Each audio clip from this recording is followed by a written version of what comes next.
Sunrise Fitness. Brought to you by YoPlate and Nature Valley.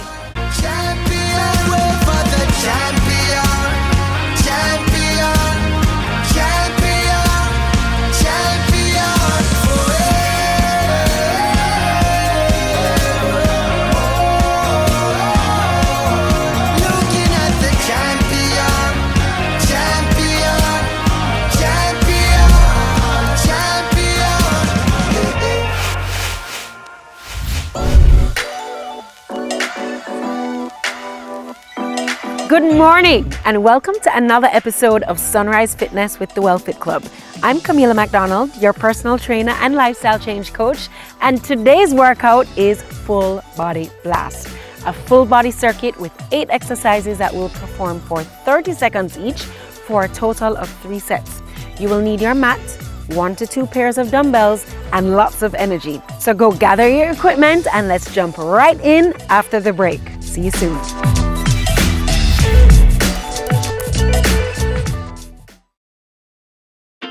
New YoPlate protein. Creamy, smooth, and delicious. With the same YoPlate taste you love. 15 grams of protein never tasted so good. Real good, real strong, real smooth. New YoPlate protein. Valiant, Hitmaker, Aston Villa, star winger. Move out my way, me and Matsuma Day. To be an artist, you feel it easy. Never easy. The same thing there.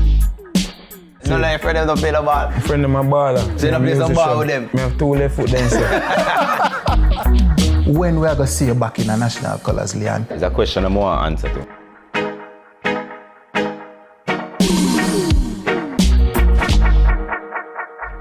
The Cut is brought to you by Flo and Guinness. Hi, I'm Wayne. And I'm Tami. And we are the Mitchells. You can watch Meet the Mitchells right here on CVMTV every Wednesday at 8 p.m. Yes, you guys don't want to miss it. We will be having new episodes every week, so definitely follow along with our family. Meet the Mitchell family. Good morning, good morning, good morning. You're the sugar to my tea. Meet the Mitchell family. Our days get a little complex sometimes. Often so many things make sense, yet so many do not. We are being intentional about giving prominence to the big stories in order to clarify and enlighten. Lead Story explains who, what, when, where, why, and how.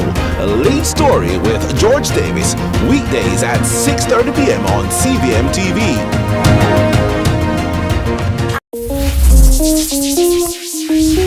Welcome back. Let's jump right into full body blast, but as always, we're gonna start with the warm-up. So let's jog right here. We're gonna get our heart rate all the way up. Take a deep breath in and exhale it out. Inhale it in and exhale it out. Now let's pump the legs, pump the arms. This is full body. We're working from head to toe today. So gear up. Give me 8 more here, 7, and then we're gonna move to knees up. 4, 3, 2, 1. Now up, 2, 3, 4, 5, 6, 7. Back to heels back. 1, 2, 3, 4, 5, 6, 7. Again, knees up. 2, 3, 4, 3, 2. All right, now we're gonna twist side to side. 2, 3, 4, 5, 6, 7, 8, and 1, 2, 3, 4, 5, 6, 7, 8. Again, 1, 2, 3, 4, 5, 6, 7, 8 more.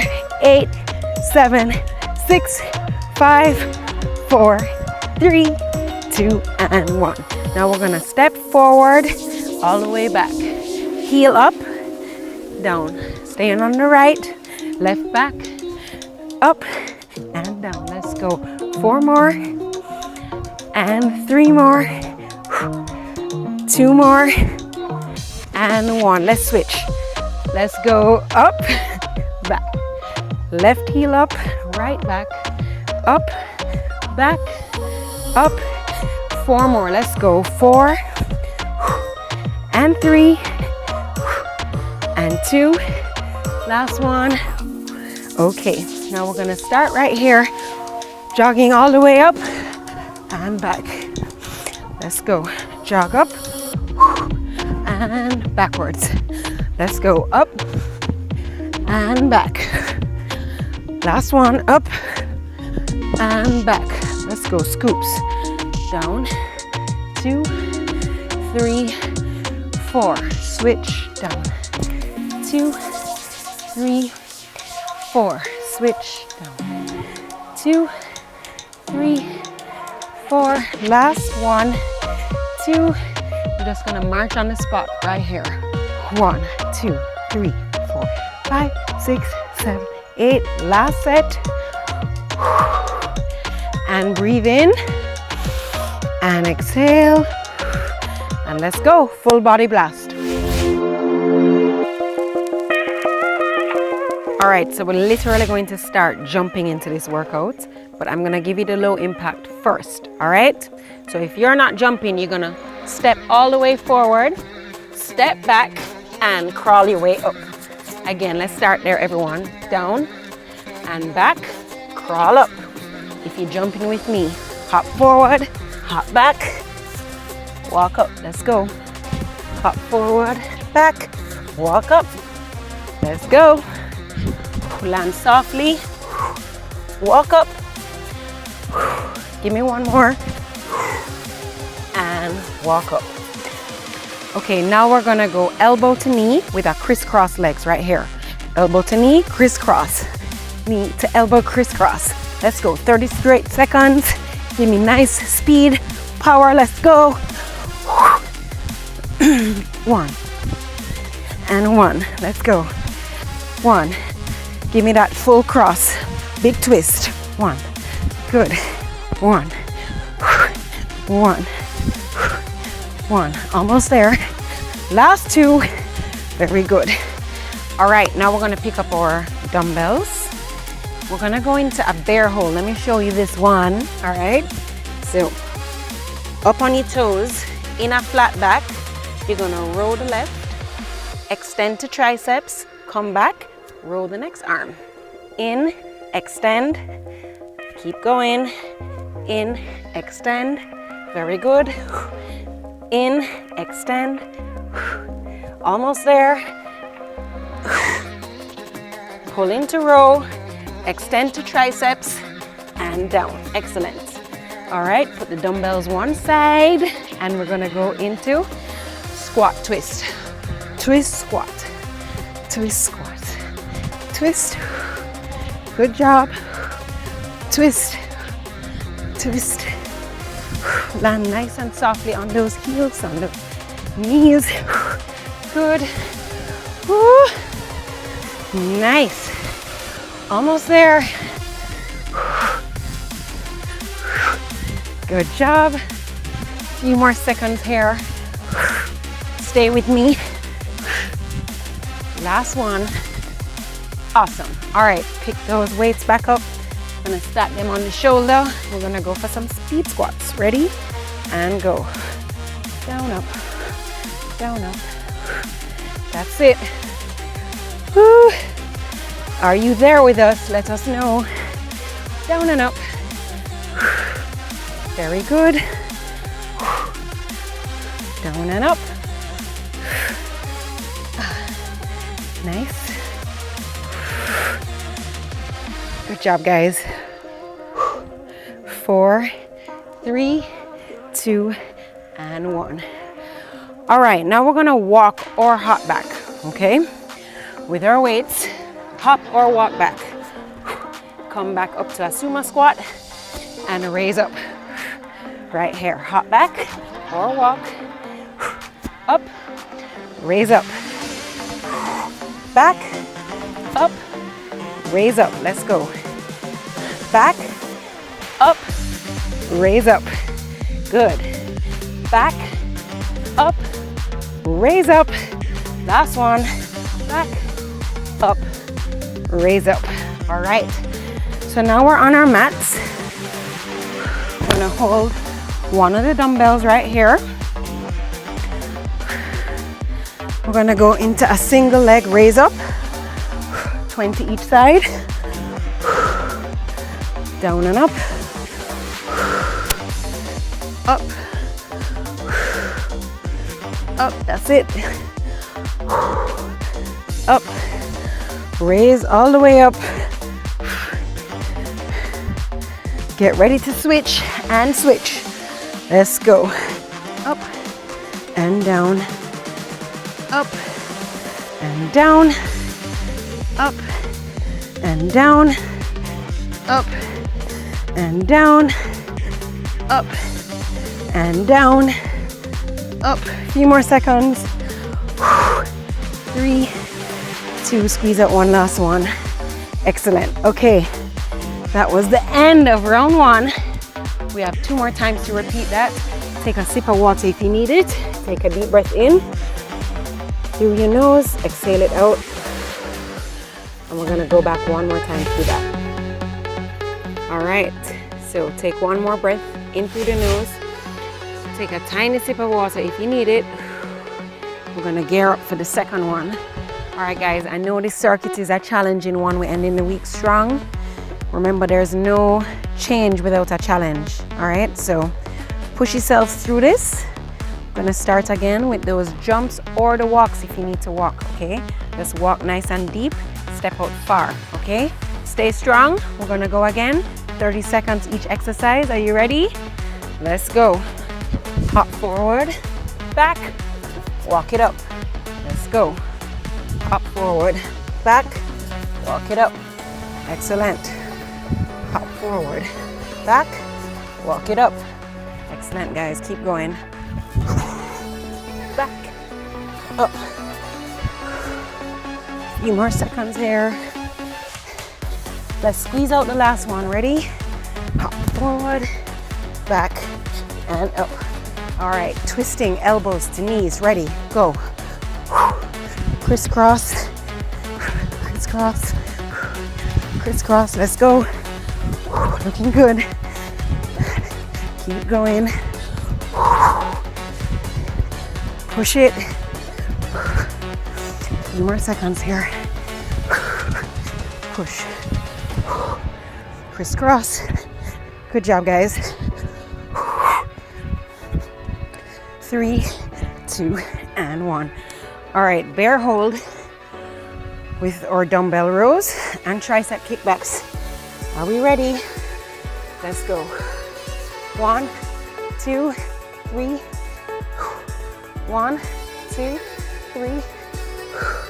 1, 2, 3. 1, 2, 3. 1, 2, 3. 1, 2, 3. All right, weights down to the side. Squat, jump, twist. All right, so we're gonna twist, squat. Twist, squat. Let's go. Twist, squat. Twist, squat. Good. Notice the twisting theme here today. Working on those obliques. That's it. Those beautiful love handles that have to go. Twist it out. Almost there. You got this. 3, 2, and 1. All right, so grab the dumbbells. We're going into some squats. All right, risers, get those weights up by your shoulders and let's go. Squat down and up, down. Remember to keep your knees behind your toes, so that means you're pushing your hips all the way back, like you're sitting on a really low imaginary chair behind you. Keeping that chest up. That's it. Woo. Breathe. Do not hold your breath. Down and up. Down and up. Down and up. Right, so this is our walk or hop back. Let's all start walking back, okay? So if you're there, just join us. Right, left, forward raise. So that's you. If not, jump along with me. Hop back, up, forward raise. Back, up, forward raise, core tight. Back, up, forward raise. Let's go. Back, up, forward raise. One more. Back, up, forward raise. Excellent job, guys. All right, so we're lying down here, 20 seconds per side. Are you ready? In 3, in 2, 1, and go. Left leg first. Up. Up. Good job. This is full body. We're working upper body, lower body, core. Everything is getting work today. Get ready to switch. Last one. And switch. Right leg. Ready and go. Up and down. Up and down. Let's go. Up and down. That's it. Let's get strong together. All the way up and down. Up and down. Up and down. Give me last one. Up and down. All right. Believe it or not, ladies and gentlemen, we have one more round. I need you to stay with me. I need you to push with me. Take a sip of water, whatever you need to do to recalibrate.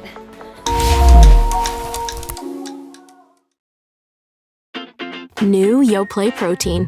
Creamy, smooth, and delicious. With the same Yoplait taste you love. 15 grams of protein, never tasted so good. Real strong, real smooth. New Yoplait protein. Copa America 2024 is coming to you this summer, right here on CVMTV. That's right, you get big-side access from the comfort of your home so you can catch all the live action. Tune in and watch as Brazil, Argentina, Jamaica, USA, and more battle for Copa supremacy.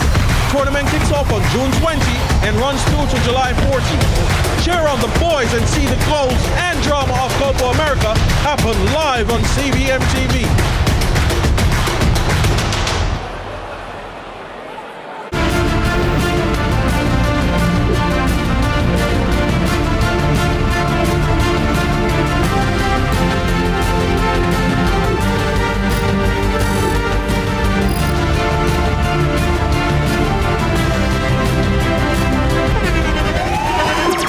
The internationally acclaimed On Stage with Winfred Williams. At a new time, Saturdays at 8 p.m. on CVMTV. So much more than entertainment. No more fear of missing out. CVMTV News is on YouTube. Get up-to-date news, sports, and business content at CVMTV News anytime, anywhere. Subscribe now to CVMTV News to see it happen.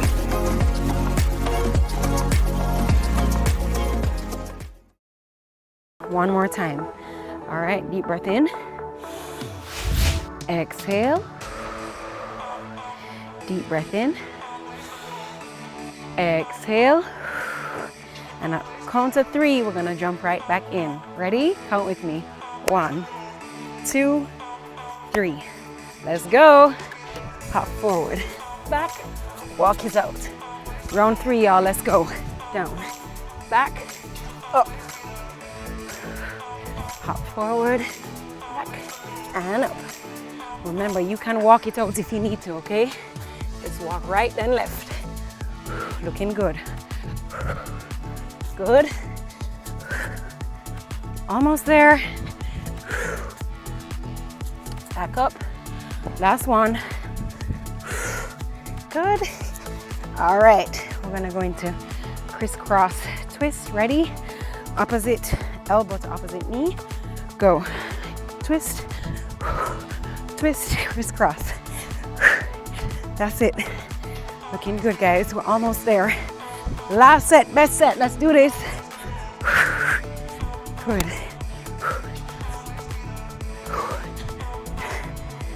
Looking good. A few more here. Last 2. And 1.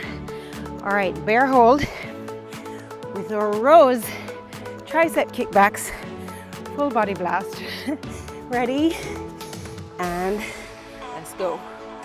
Row, tricep, in and down. Row, tricep, in and down. Let's go. Good. Row, tricep, in and down. Flat backs. Last one. Good job. All right, so weights down. We're gonna go into our squat, jump, twist. Ready? 3, 2, 1, and go. Twist, squat. Twist, squat. Let's go. That's it. Big twist. Working the obliques here. Full body blast. Almost there, y'all. Good job. Let's go.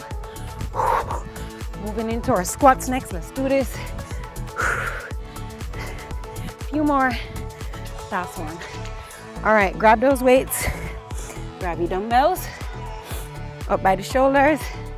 Elbows tucked in. Chest up. Ready and go. That's it. Control movements here. We're almost there, guys. You got this. Up and down. Looking good. Whew. Few more seconds. Few more reps. 3, 2, and 1. All right, remember, walk or hop back into our forward raises. 3, 2, 1. Let's go. Hop back, up, forward raise. Push yourself, guys. No challenge, no change. Up. That's it. Looking good. Up. Almost there. Up. Let's go. Up. One more. Down. Up. Forward raise. All right. One weight in hand. We're going down. 20 seconds each side. Get ready. In 3, in 2, in 1. Let's go. Left side. Up. Up. That's it. Up. Up. Up. Last one. That's it, guys. Other side. Switch. Right leg. Stay with me. We're getting strong together. Up and down. And down. Up and down. Up and down. Up. Last one. Up and down. Oh gosh, you guys did that. You deserve a clap, an applause, a celebration. We did that. I'm so proud of you. Come center here. Let's take a couple of deep breaths in to just bring our heart rate right back to normal. Ready? Deep breath in through the nose. And exhale. Here I want you to think about something that you're really grateful for. And let's dedicate this sweat to that. Deep breath in. And exhale it out. And now let's set an intention for the day. Breathe it in. And exhale it out. On your wellness journey, what must happen today? Set it right now while you're feeling energized. Your body is being pumped with endorphins and dopamine and serotonin and all the feel-good hormones. So let's set that intention for the day right here now and make sure that you follow through with it. The best way to start your day is with a workout. Let's go up and over. You guys are doing so well. I'm so proud of you. Let's lean. And other side. All the way over. Up and over. And lean. Let's stretch our feet forward. Let's take a deep breath in through the nose. And on the exhale, we're gonna raise all the way forward, touch the toes. We're gonna do it 2 more times, and each time we're gonna get a little bit deeper in that stretch, okay? Inhale. And a little bit deeper. And 1 more time. Ready? Inhale. Exhale it down. All right, guys. Again, give yourselves a clap. Thank you so much for joining us. Don't go anywhere because we're going to be right back after the break with our well-fit pillar of the day. So we'll see you soon.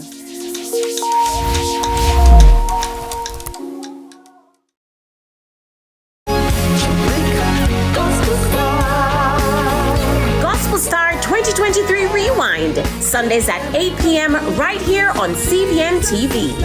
See the 10 talented finalists vie for the title of Gospel Star 2023. You don't want to miss the rivalry and eliminations each week. That's Gospel Star 2023 Rewind, Sundays at 8 p.m. right here on CVMTV. Celine, where you going? We can't say we're a friend now. Celine. We have to take on the road. Yeah, man, we have to take on the same way. All right, Lord, thank you so much for this day. Me, I do the work. Yeah. And the people, them accept it. Clarendon, Mandeville. But now we get to go into the inner city of Kingston. I can't wait to learn more as we go across Jamaica into different churches to understand what they do.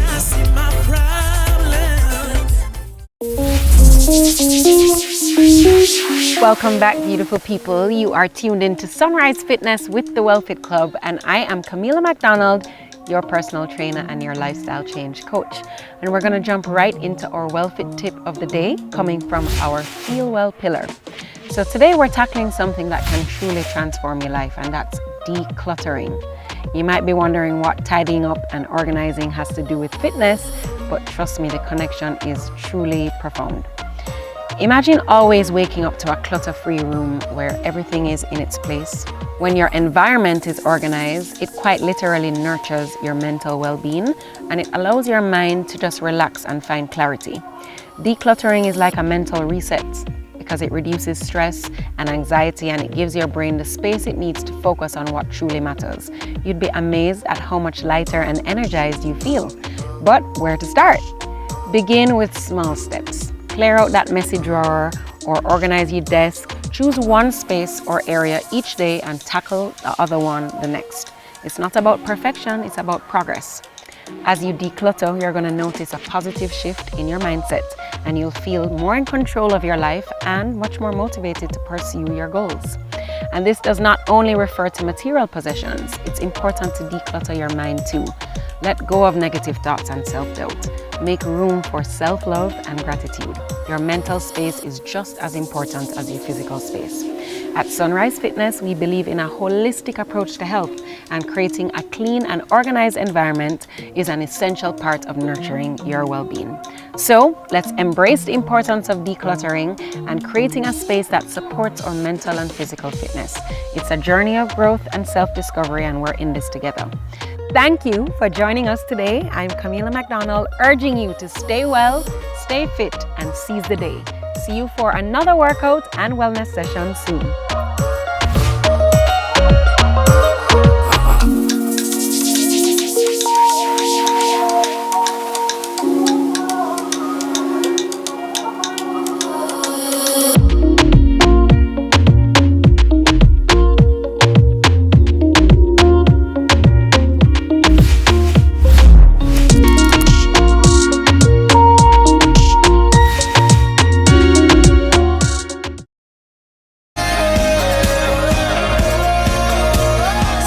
Fitness, brought to you by Your Plate and Nature Valley.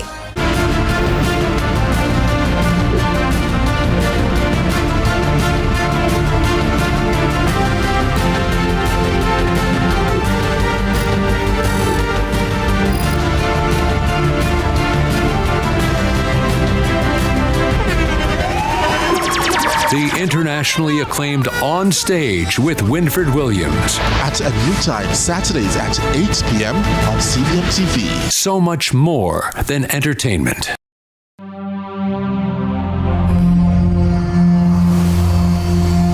It's really, really nice. May I have to say it twice? The time by Jamaica Mountain Peak Golden Turmeric Latte is 6 o'clock. Tell me how you feel. Oh, it's raining all around me. I can feel it. It's a lot of rain. Ride on, Jesus. Please send more rain until we are wet, until we are soaked in the light of rain. Can you feel the light of that rain? It's raining all around me. You used to play tambourine? And they said church kid with the tambourine. You have to have the Tambourine. And you used to have some professional tambourine player, you know. Oh, God. Hey. You used to go to church back in like goat skin tambourine days? I mean. Old school tambourine. See? Oh, God. And then at the face. Dennis, you can't do the tambourine without the face, you know. Hey, hey. Why church people have to make up the face as if they smell something? It's a common No, thing. it's the depth of the experience. It's a spiritual experience. Yeah, I know. It's just like church people have a church accent. Yeah. They have an accent that's only for church. Yes. At the time they're praying, you have a praying. You can't talk to God in a regular Jamaican accent. We could have been talking yesterday that we're cool. A prayer time. My God, Father, Father. That's it. Father. That's it. And I always call him over and over. Yeah, you know of what I mean? course. But hey, did I say good morning? Good morning. Good morning. Rise and shine. Yes. Rise and shine, sunrise. It's a male takeover Monday. And you've never seen it like this before. It's my first Monday. Listen, I have never done a Monday. You've never done a Monday? I've never done sure? a Monday. Absolutely sure. This is my first Monday.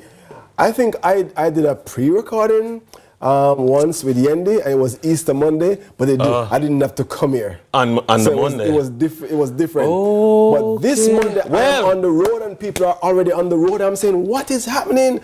It's a different scene on a Monday morning. Well, we're starting the countdown to Father's Day because it's in the month of June. Yes. And so we're starting June strong. Yes. A male takeover. So big up to all those people. And of course, we're talking about fathers, but big up the mothers crew. Because they take care of mothers us is with very the breakfast important. In the morning, large and in charge. Thank you very much. Yes. Definitely.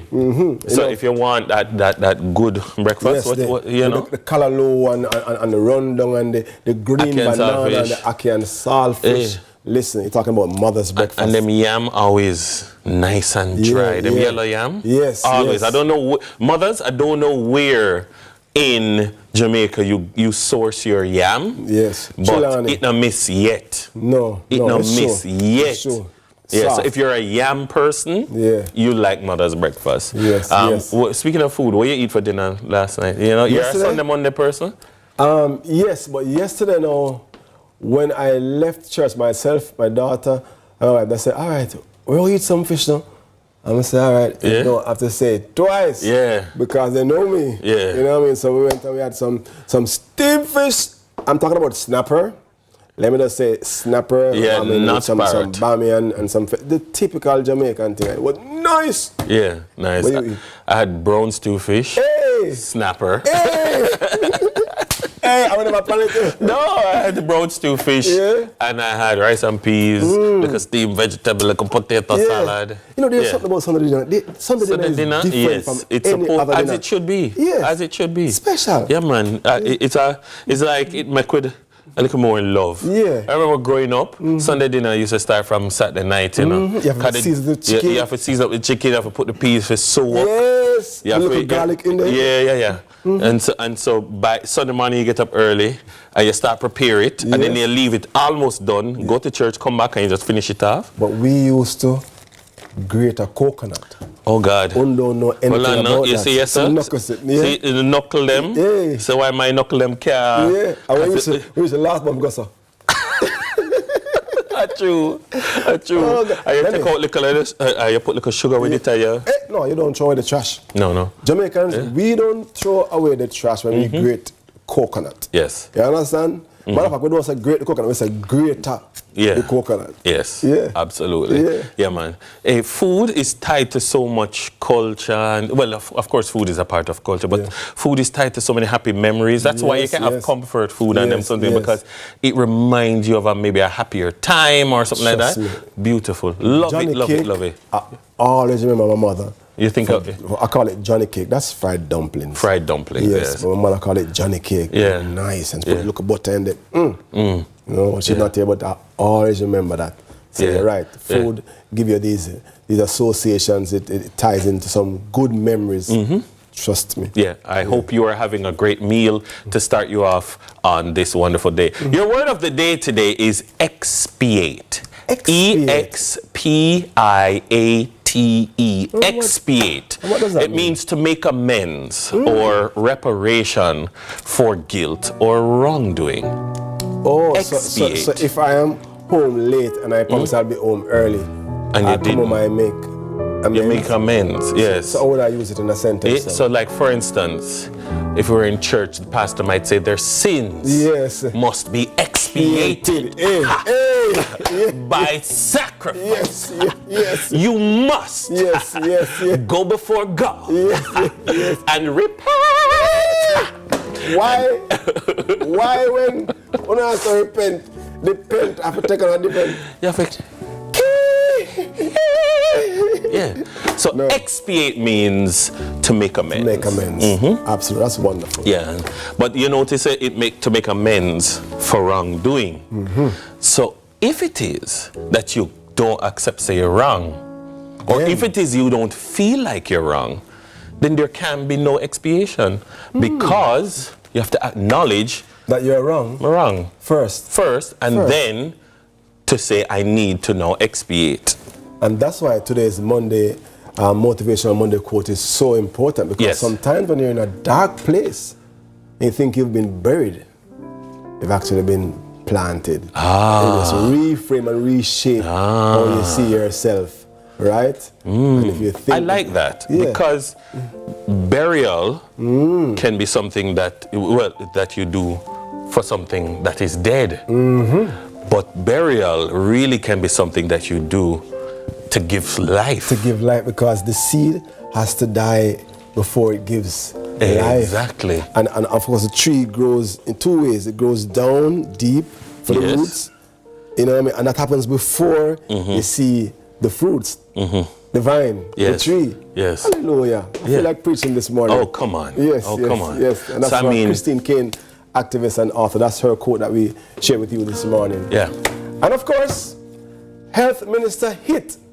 What an interesting news. Yeah, I saw that story. Health Minister hit. We can talk about it better now that he's we know well. he's okay. Yes. He's convalescing. Yes. You know, Christopher Tufton injured after being hit from his bicycle by a car. Information obtained from senior government minister is that Tufton suffered a broken wrist. The vehicle was reportedly being driven by popular dancehall entertainer Valiant, who rushed the minister to UHWI, that's UE. It was also confirmed that Tufton's condition is not considered to be serious and that he is recovering well. That's good news. That's the health minister who wants to be in good health at all times. Yeah, and I, when I heard it in the morning, I was like, whoa. Because, he is somebody who we've interviewed him before during one of his bike rides. And he did say, it's what he does in the morning to stay fit. And so he, had that accident. I would encourage all people who go out to ride, ride in groups, be very mindful, and also asking people to be mindful. I mean, when I leave my house in the morning, I always see bike riders, and I'm always trying to be more mindful of them, just in case, So, I mean, but I hope that he is recovering valiantly. Hey, I like that. Morning, Dr. Toplan. And it's World Bicycle Day. Meanwhile, we didn't make this up. This is the bicycle is one of the most important inventions in history of the planet. It provides millions of people with a means of transport powered by nothing other than their bodies. And it's practical, reliable, and helps one to stay fit. And many find it as fun and hassle-free way to get around and take care of daily tasks. So World Bicycle Day is the United Nations attempt to recognize the vital importance of the bicycle across the globe. I kid you not, today is World Bicycle Day. That's it, within the planet. And I'm sure that Valiant is thinking of a song right now. Me ride bicycle and me see the minister. You know how to do it? No, you're going to put it together and think. No, he's going to go boom, boom, boom, boom, boom. Yeah. He's going to go bicycle. Me ride on my bike. Speed up. Speed up. Me have to rush off to you. Hey, move out of my way. Be a man to my day. Oh my God. Anyway, I'm looking for him on some fest to drop his new tune. His new track. Hey, fun fact. My wife, I used to ride her on a bicycle. Oh yeah? From Bridgeport to Edgewater. Yes. My father was a bicycle. I'm very much a bicycle man. I'm proud of him bicycling. I have an old picture of him with his standing up with his bicycle. What did we used to call bicycle back in the day? When we used to call it? We used to call bicycle back in the day. Jamaican. Scrammy. Yo, we get that new Scrammy. You ever hear that word there? I know you're Scrammy. I used to ride BMX. A Spanish town, they used to call it Scrammy. Oh, Scrammy, yeah. You get a crisp new Scrammy. I don't know where the word comes from, but yeah. All right. But let me tell you this. Speaking of Valiant, he's going to be on the cut tonight. Oh, really? At 8:30. So, you're glad to never cut left the minister. Because that wouldn't have been right. At 8 p.m. he's gonna tonight at 8 p.m. he's gonna be on the cut. Don't worry, it was recorded before. It was not in because of what transpired over the weekend. Definitely, and it was good to see them together. They did pose for a picture because sometimes accidents happen and people want to fight and kill each other. Whatever road rage. Yeah. No, but big up Valiant for for doing that. He didn't speed off. No. Now, if you know me. You know that there is one thing I love, a good rhythm. So, run it. Introducing. It's my new microphone. Tinker. It's going to be new songs. Oh. Just release. Oh. Run the selector. You know, last week I said run the selector. Just run the track. Selector.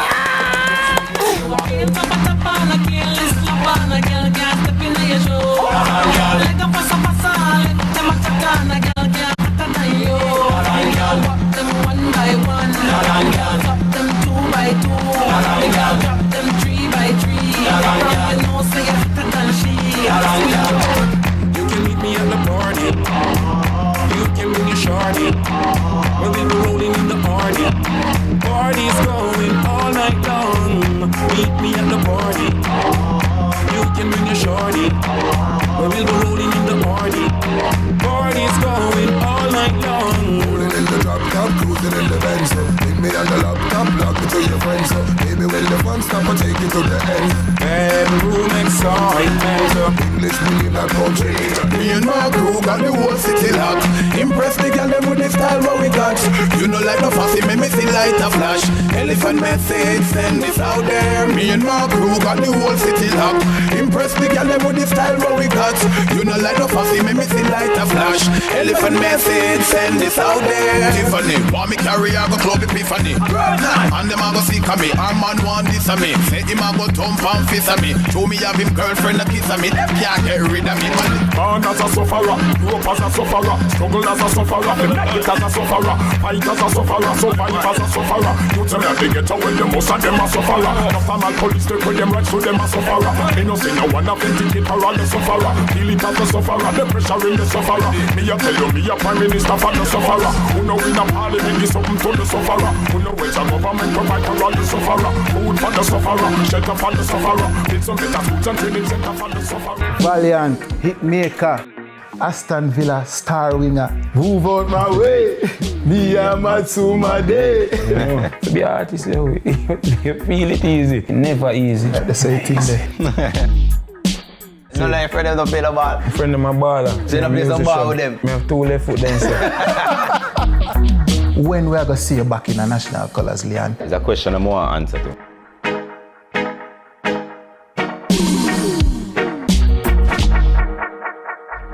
The Cut is brought to you by Flo and Guinness. Choose your life insurance coverage, apply, and pay online. Live the e-life with Sagicor Life. The time by Sagicor Life is 6:15. So I'm at a party vibing with a 10. At least I hope it's a 10. But I'm not sure because my contacts fell down the bathroom sink, so I can't see a thing. I don't know what to do. What I do know though is the smell of KFC hot wings.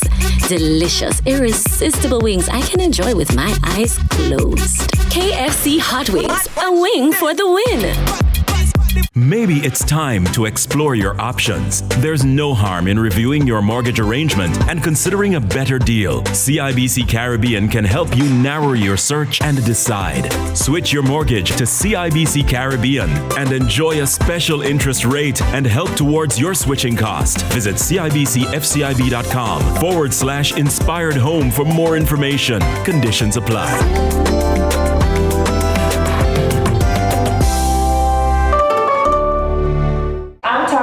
From Le Shop Cosmetics, Jamaica's only vegan organic makeup brand. We are the exclusive makeup sponsors for this year's MSW events 14-14-14 Mask Wedding. Our talented team of makeup artists will be providing complimentary bridal makeup services for all brides, and we're so excited. So, if you have a wedding coming up, you can find us at leshopcosmetics.com or on Instagram at leshopcosmetics.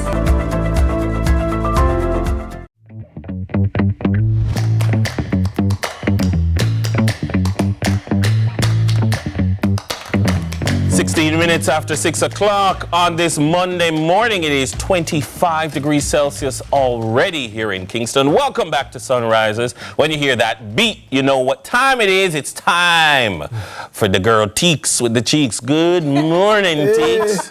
Great morning. Great morning, gentlemen. Yeah. So morning to you. So good to see you both. Awesome. Indeed. How are you? I'm good. I'm good. It's been a good weekend. It's a Monday kind of headlines.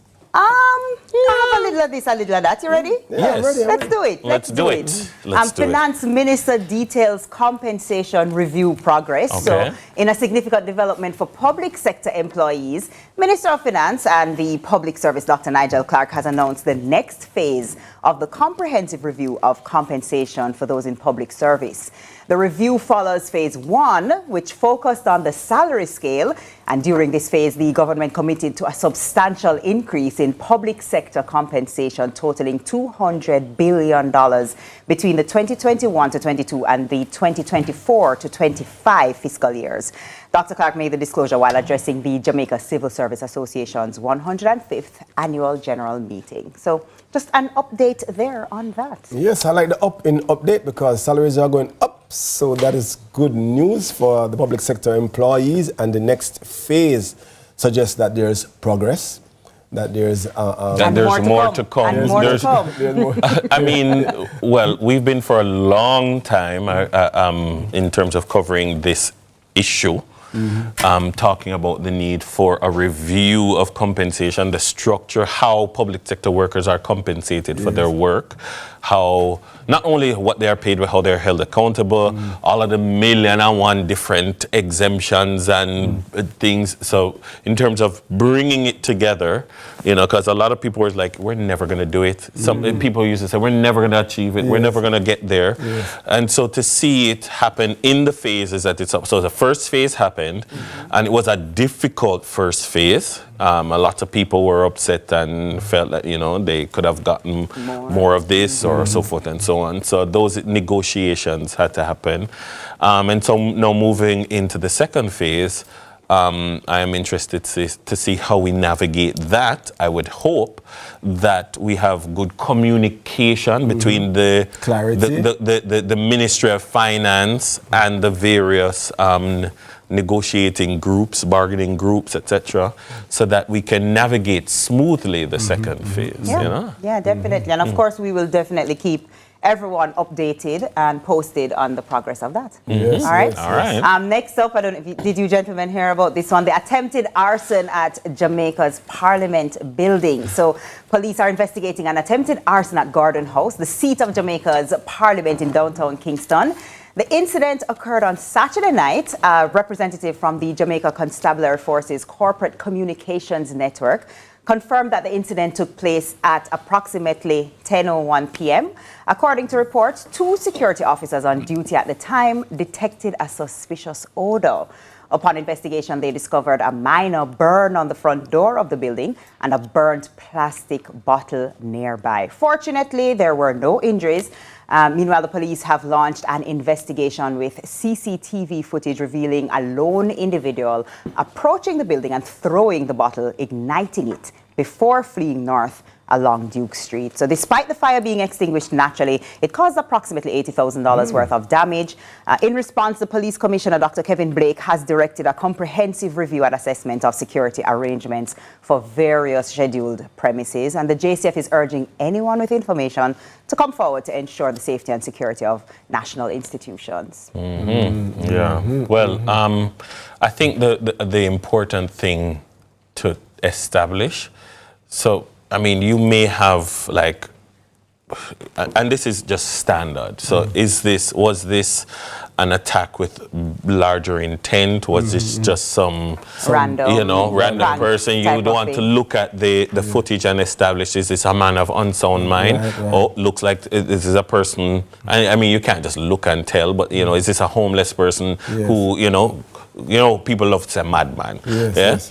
And then you go through, all right, which way did he run? You can see if you can do any casing around the person. But what you want, this constitutes an attack on the seat of Parliament, which is an attack on the democracy itself. Did this person really mean it as that, or was it just an anarchist, or was it just a person, just a vandal, a random vandal? But it's not something you can just say, cha. A little bit of damage, so you have to take all these things seriously. Always a serious issue. Yeah. When one national institution, as you said, it's an attack on our own democracy, because that's where the important decisions are being made. No, the CCTV would perhaps show the footage, and we can, by the footage, tell whether it's a random unsound mind person. For example, if it was a car who drove up 4 men alike. Exactly. That's a very different thing than somebody approaching on foot and leaving on foot. Yeah, exactly. So those are the kinds of assessments that you have to do. But also of note is the fact that about a general review of security arrangements around scheduled premises. And when we talk about scheduled premises, it's an actual, it means something. So, Jamaica House, Gordon House, King's House, those kinds of premises. It's interesting. It feels like there's so many fairly new situations that our officials have to deal with. So, for example, bomb scares in schools, Haitians appearing on our, on our shores. No arson at all. Unless I'm too young to realize that these things happen. I think it's your youth. You think so? It's my youth. I think it's your youth. But it just feels like some. I mean, you people in your early 20s, you wouldn't understand. Just for that, let's go to the next headline. Concerns surrounding trustee selection for SSL wind-up. Friday's court ruling in the matter of the Financial Services Commission and Stocks and Securities Limited has confirmed that the temporary management by the FSC appointed manager Kenneth Tomlinson, instituted on or around January 17, 2023, ceases immediately, and the process of winding up SSL will continue with Kadion Campbell, the trustee appointed by SSL, in place. In a release, the FSC stated that it will remain actively involved in the process to ensure that the winding up process is conducted transparently and in the best interests of all stakeholders. The court has also stayed all proceedings against SSL A follow-up court date is scheduled for the 26th of September 2024, where the trustee will present a detailed report and any additional applications will be considered. The Commission is, however, currently reviewing the judgment and assessing the available options, including potential further applications to the court, the outcomes of which are being sought by Shadow Minister of Finance Julian Robinson, who expressed deep concern over the decision of the court to continue with the trustee appointed by SSL. Mr. Robinson is calling for immediate government intervention as a means to reassure investors. I was wondering what that kind of government intervention would look like, because one would have, it came as a surprise to me that the court would, rule in that way in terms of the purview of the FSC, because I would have thought that the FSC would have been the right delegated authority to continue doing what it was doing. And so now you're left in a situation where the trustee appointed by SSL is now in charge of managing the process. So yes, I agree with Julian Robinson. It is concerning. I just don't. So remember, we have arms of government, and the court has made a ruling. So where do we go from here? How does the FSC says it will remain actively involved in the process? In what capacity? The FSC is not meant to be a paper tiger. It is meant to have authority and teeth to make decisions, and so I'm kind of wondering. But more on, I guess we'll ask the right questions, and of course anything that gets the investors nervous, more so than they are already, then it will be a cause of concern. Quite so. But TK, can I say this quickly? I have to say this because Oblique Civil is not stale news, is the world leading in 100. Yes. And listen, that's big news for more and for all Jamaicans. I was that in the news headlines this morning, because he beat Noah Lyles. And you know what I mean? On Jamaican soil this weekend. 9.82 is the time. Love it. Good. I love it. And he's from Usain Bolt's camp. Hey. Yeah. Well, listen, this Justin, our YouTubers seem to have found a new name for you gentlemen. Yes. Divine Ray came up with, what is it? Denity. Denity? I'm not sure. Vivian says, good morning to these bright and look good gentlemen. It's not even my birthday. Dennis now have no behavior, but we love you know. Hey, we love you guys too. And remember to tune in to Lead Story this evening at 6:30 p.m. with George Davis. And the cut is on tonight at 8 p.m. featuring Leon Bailey, Valiant. And you don't want to miss it. So YouTubers, we love you know. All right. No, the question is, what fruit in Jamaica has the word June in it? June plum. You cannot win the money then. I wasn't even looking at Oh my gosh. I'm thinking I'm right and it's there in the prompt. Listen. Thank you very much, TK, for allowing me to add a little spice of good news in the mix. And that's it for headlines. When we return, it's time for breakfast. It's breakfast is served. So listen, you don't know what it's going to be? Stick and stay and you will see the June Juices edition.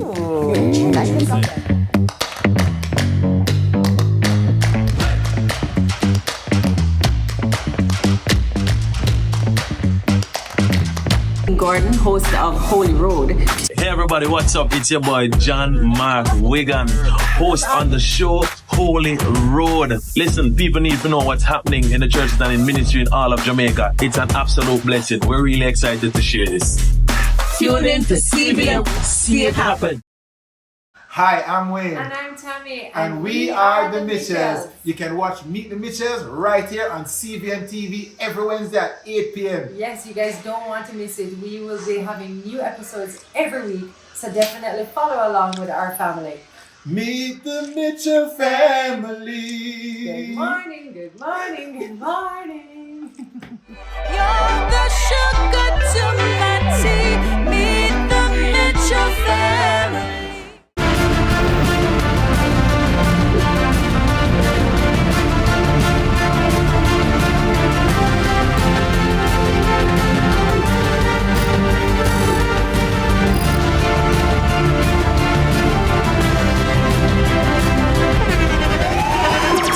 the internationally acclaimed On Stage with Winfred Williams. At a new time, Saturdays at 8 p.m. on CVMTV. So much more than entertainment.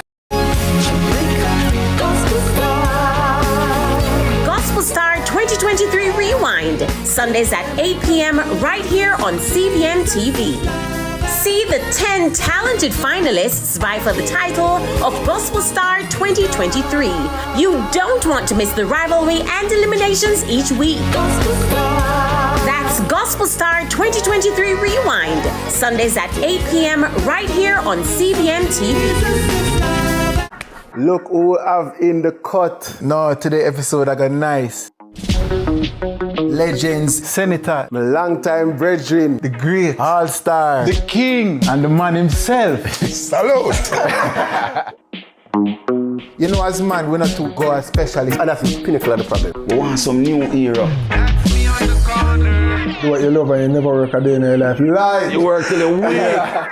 It was pandemonium. Country people can relate to me I talk about.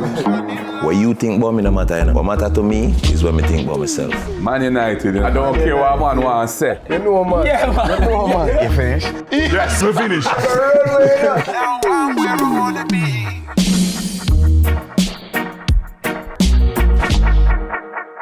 The Cut is brought to you by Flo and Guinness. Our days get a little complex sometimes. Often so many things make sense, yet so many do not. We are being intentional about giving prominence to the big stories in order to clarify and enlighten. Lead Story explains who, what, when, where, why, and how. Lead Story with George Davis, weekdays at 6:30 p.m. on CVMTV.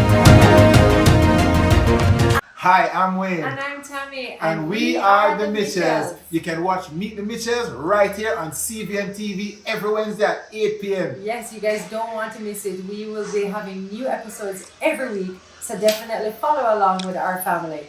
Meet the Mitchell family. Good morning, good morning, good morning. You're the sugar to my tea.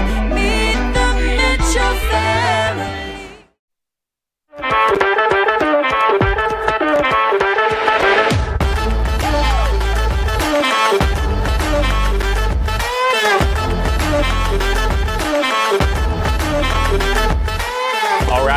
All right. Welcome back, Sunrisers. It's now time to make the most important meal of the day, breakfast. And since it's June, which means that we're on the heels of summer, what better way to cool down and infuse some fresh fruits into your diet than with some juices? Now, it's a male takeover Monday, so you know what that means. We have to get a little competitive with this one.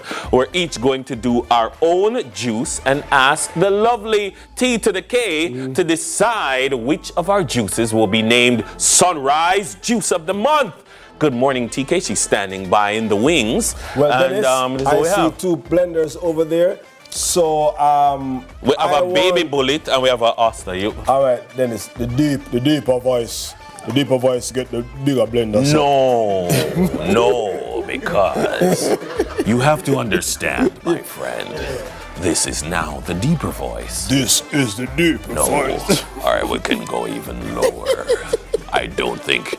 How about we use rock, paper, scissors? Rock, paper, scissors, shoot. Boom! All right, they're ready. All right, so we have our ingredients. We all have the same ingredients to use. Yes. And so you're gonna. Otaite, this is cucumber, this is like mango and spinach. All right, so we can get in. I know what I'm gonna do. I'm gonna go hard on the mangoes. Not forgetting cucumber because I know that produces some juices. And we're gonna share this. Then it's done the June plan. We're not done the June plum. You cannot have a June juice without June plum. That makes no sense. Yeah, all right. We don't have any oranges, so I'm gonna go with some TK. Boom. Coming up. Do you like green juice, TK? I'll put the one of the mango in there.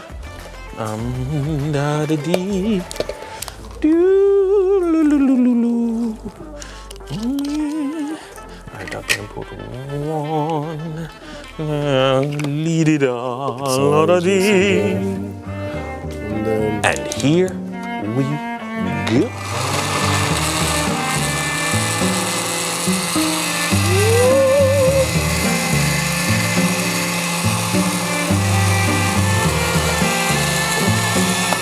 All right, you gotta get the blending going. I'm gonna make sure it's moving. No, take it. The race is not for the swift. No, man. It is for those who can make the best juice.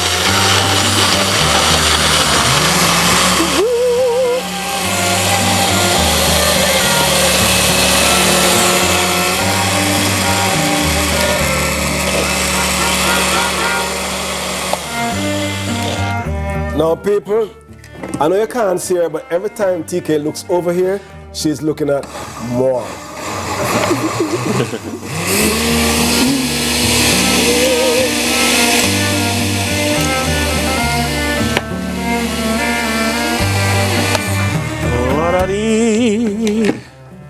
When TK come, panam, panam. When TK come, panam, panam. She no want no tea, panam, panam. Only the juice, panam, panam.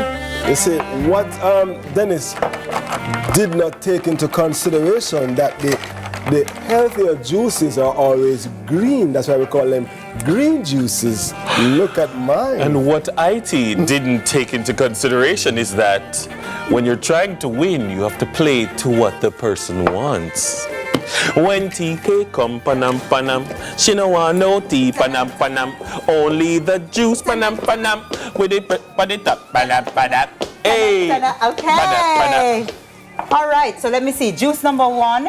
It's coming from Dennis. It's giving fruit. It's giving tropical. It's giving refreshing. All right. Let me see what's happening over here now. This is green juice. Green juice. It's giving greenness.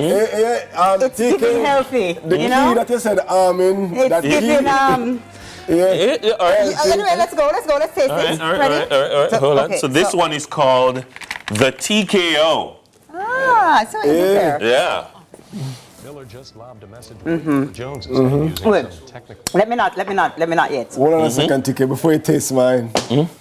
Just gotta let you know that this one was made for you. There's no extra points. There's no extra points here. It's the juice only. Say that I only make my one for.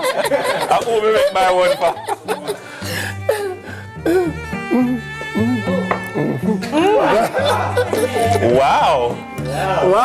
All right, first things first, I can tell this is very healthy. You know, that's what a I'm plus. talking about. I can tell that this is very good for my system. Yeah. However, in terms of taste profile and, preference for me, I love this. Dennis wins. Dennis is the winner. Wins. All right, Dennis. Look here. Sorry, Dennis. Sorry. Thank you very much. Sorry, Dennis. Sorry. Thank you very much. First of all, I want to thank God. Look here. And then I want to thank my mom. I thank all the fellows of the academy. Thank you very much. Thank you very much. My love, you're honest. You're honest. Listen. All right. That's it for breakfast. When all else fail, I'm taking this home. Cheers, mate. On the other side of the break, we move from the kitchen to a masterclass with Carlton. You don't want to miss that because it's going to be very, very investing of our time.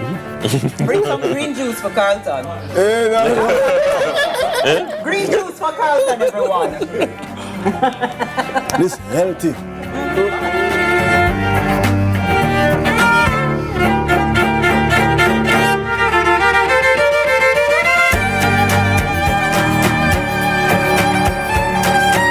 Get a little complex sometimes. Often so many things make sense, yet so many do not. We are being intentional about giving prominence to the big stories in order to clarify and enlighten.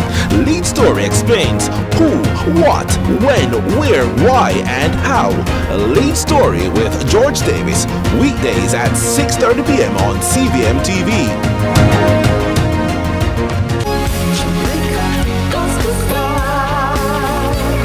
Star 2023 Rewind, Sundays at 8 p.m. right here on CVMTV. See the 10 talented finalists vie for the title of Gospel Star 2023. You don't want to miss the rivalry and eliminations each week. That's Gospel Star 2023 Rewind, Sundays at 8 p.m. right here on CVMTV.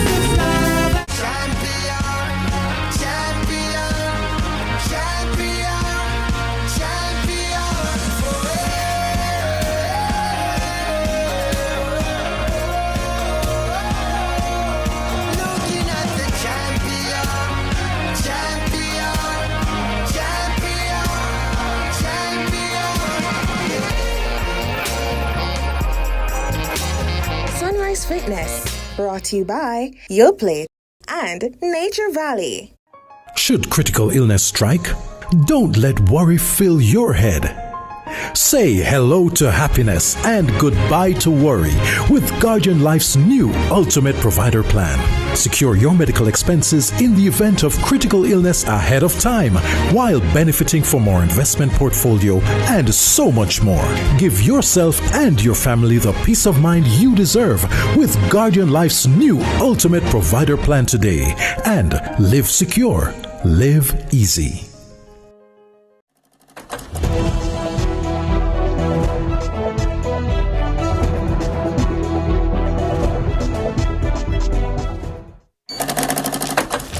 All right, welcome back to Sunrise. As the world grapples with pressing environmental issues such as climate change and resource depletion, it's crucial to understand how these factors can affect your financial investments. Now, this masterclass aims to explore the intersection of environmental concern and investment portfolio, examining the risks and opportunities that they present to investors. So, over to you, Carlton. Good morning, Carlton. How are you? Good morning, people. How are you doing? Good. It's good, you know. Yes. I'm in class. Have you recovered from the green juice? I love your green juice is over there, you know. I'll pass this morning, so I don't pass out. But this morning we're here because we're talking about something very important. Yes. And this is the part of investment which is not really sexy. It's not really the nice part of investment because it requires a little bit more research and information gathering that sometimes investors don't really like to take note of. But when you do complete your portfolio, which is what we have been going through over the last few weeks, it's not end all, be all right there. Yes. You must now follow up. You must now check what's happening to see how can these things impact your portfolio. So once you invest, there is what is called a risk. And risk in the financial term is really any chance that the outcome of your investment will differ from what you are expecting. So you are expecting to get 10%. Can it go to 9? Can it go to 5? So anything that can impact that return is really a risk when it comes on to financial terms, right? So there's a major risk that we call the market risk, which is broken down, and there's several other risks. But for this morning's class only, we're looking at two types of risks or two types of impact coming out of market risks that will impact your portfolio. One is the political impact, and two is the environmental impact on your portfolio. So these are things that can impact the entire economy. Once the economy is impacted, it can impact the companies that you invest in. And once a company is impacted, it will impact your portfolio because more likely you are invested in different companies. All right? We're good and clear on that. So under the political impact, let's look at a few things. So some person will say, me not in politics, we can't bother with politics. But the reality is politics will impact your money. Absolutely. Let's look at some examples. Number one, so any laws really that impacts profitability of a company or its customers will impact you. Yes. So, for example, I can recall when there was a ban on foam, plastic and foam and all of that, and people are like, oh, it's neither here nor there. Impacted with Cinco. It impacted with Cinco, which is a major manufacturer at that time of these products. Then the company will have to pivot because if this is one of their main income line and they're not able to get income from that, it will impact their profitability. If it impacts their profitability, it will impact you, the shareholder, because bear in mind, if they pay dividend, that means you will be impacted because the profit will not be as much. So that means your dividend will not be as much. And or the share value may not have changed in the positive direction. So it will have an impact on your portfolio. Another example is when the government increased duty-free threshold, which is in recent time, I think effective April 1, that moved from $50 to $100. But Carlton, how will that impact or can impact my portfolio? So more people will be buying, more people will be bringing in things. So if a particular company, that is their main stream of income, where they bring things overseas. For example, Mailpack is a company that does things like this. So you will see now an increase in people buying more online. So that simply means that their revenue line will generally improve. And if that increases, IT, that is more money, more profit, which you, the shareholder, will also benefit. Another example, the increase in minimum wage. Increase in minimum wage simply means that companies will have to now find more for the wage bill, which can sometimes impact their profitability. And increasing wages does not mean that there's an increase in productivity. Sometimes you get more pay and you do less work. So companies will want to ensure that with the increase in wages, the people are producing more, but sometimes that is not the case. An increase of minimum wage, that means there's more money to find to pay the people, which is less profit. And my last example, which is more on a worldwide scale, is the political impact when there's the war against Ukraine and Russia, and people here are like, whatever. It is whatever. I'm here in Jamaica. Why is this no effect on me? But it affects oil. It affects because oil. it affects Gazprom. It affects supply chain, which is one of the major things. Getting items into Jamaica. Because it affects wheat prices, which then affect flour prices, which affects bread. Exactly. So it's a ripple effect. But if companies cannot get the items in for sale, that means there's a reduction in sale or an increase in prices because of the scarce commodity. And then that we saw it during the pandemic with supply chain issues. And there was an entire line of baby formula. My son at the time was a baby on formula. Couldn't get it. They couldn't get it. So these will have impact on companies, profitability, and rolling over into you, the investor. So you want to take note of these things as well. Let's look at the environmental factors now. A few, just two environmental factors. For the first one, lack of rain. Climate is changing. Things are happening. If there's a lack of rain, there is drought. If there's a drought, that means farmers cannot get the produce as they wish or they want to get.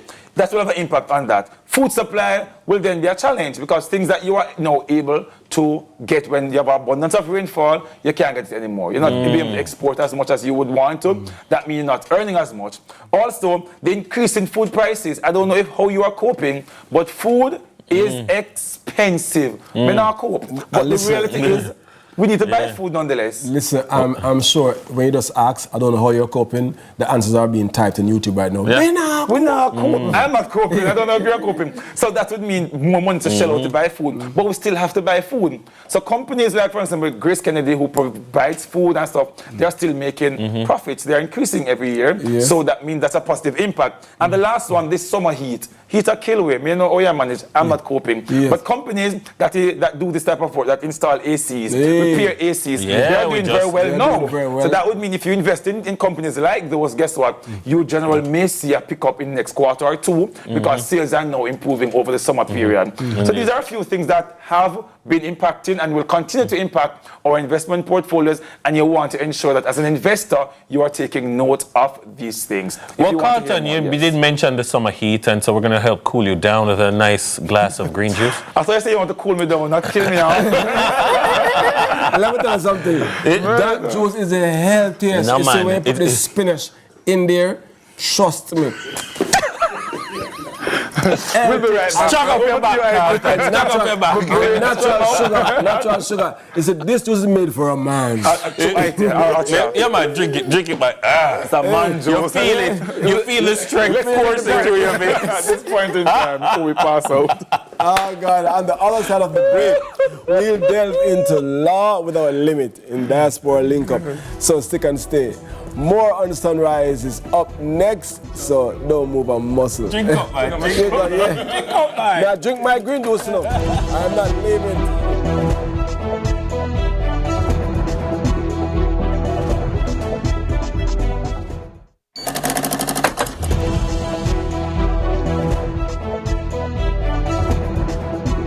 A strike? Don't let worry fill your head. Say hello to happiness and goodbye to worry with Guardian Life's new Ultimate Provider Plan. Secure your medical expenses in the event of critical illness ahead of time while benefiting from more investment portfolio and so much more. Give yourself and your family the peace of mind you deserve with Guardian Life's new Ultimate Provider Plan today. And live secure. Live easy. Na na na na na na. We want a peace for Jamaica. Yeah, yeah. We have to be our brother's keeper. Yeah, yeah. Jamaica live good, yeah. And make we enjoy life. What we feel safe at night. Jamaica live good. I better you and I. No say we future bright. Jamaica live good. Come together as one. And make the violence the one. Yeah. Look who we have in the cut. No, today episode I got nice.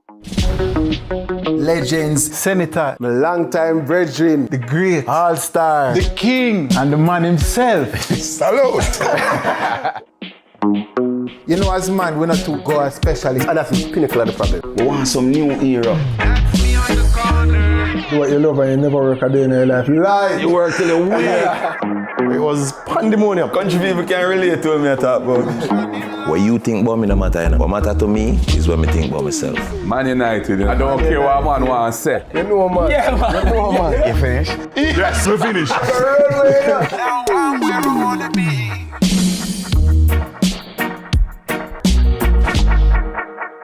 The Cut is brought to you by Flo and Guinness.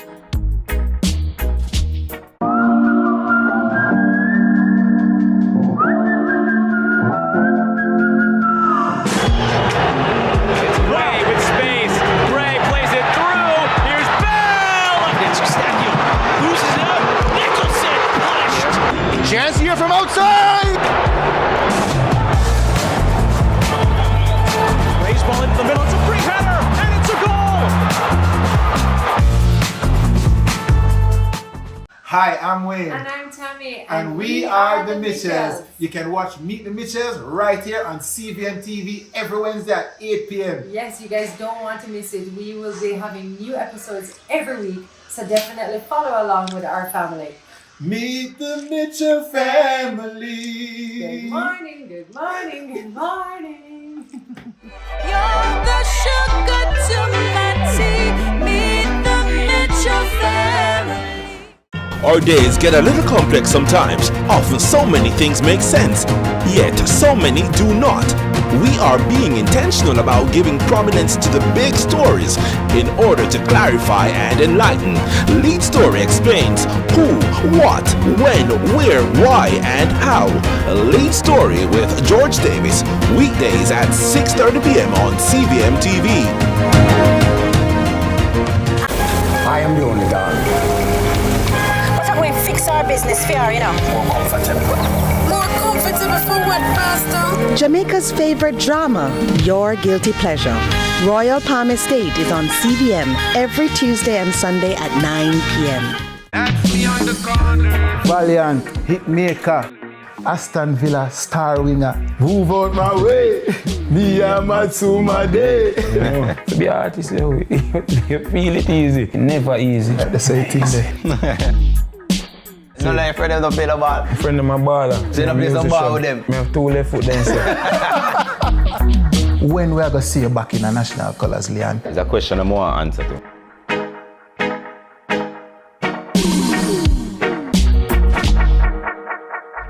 The Cut is brought to you by Flo and Guinness. Copa America 2024 is coming to you this summer, right here on CVMTV. That's right, you get big-side access from the comfort of your home so you can catch all the live action.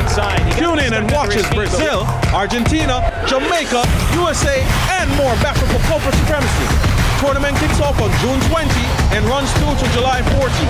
Cheer on the boys and see the goals and drama of Copa America happen live on CVMTV.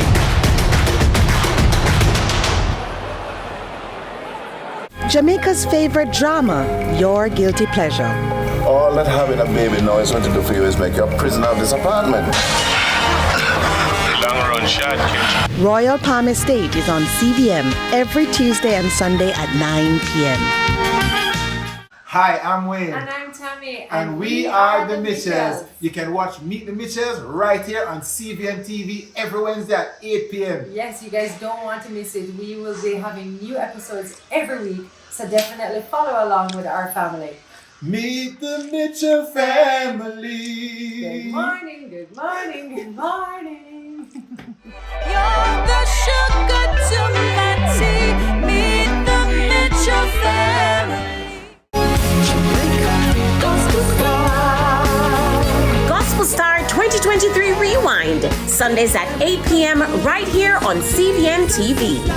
See the 10 talented finalists vie for the title of Gospel Star 2023.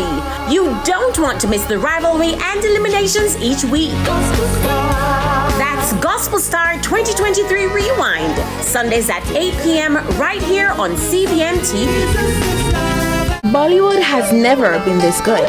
Catch Made for Each Other weekdays at 12:30 p.m. on your drama station. Brought to you by Hyundai. Conditions apply. With a chance. Jamari Gray scores! Kel Antonio, and it's a goal! The Reggae Boys take the lead. And Jamaica puts this one on ice.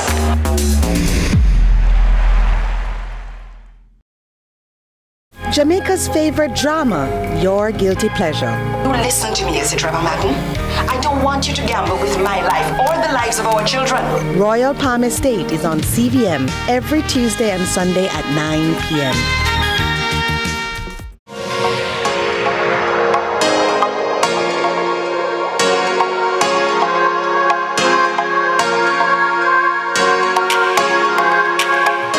Okay, now following the recent UWI fee hike debate between the University of the West Indies Mona campus administration and students, President of the UWI Mona Guild of Students, Perry Cummins Jr., has raised concern about the potential impact of these fee hikes on students and is calling for the University of West Indies administration to consider or reconsider its decision. Well, with the proposed increase potentially raising the average student's traditional hall fees by 16%, tuition by 10%, miscellaneous fees by 25%, and an increase in Irving Hall fees by 34%, this issue has sparked online debate and petition to roll back the increases, as well as demands for transparency and accountability from the campus administration. Perry Cummins Jr., welcome to Sunrise. Perry, how are you doing?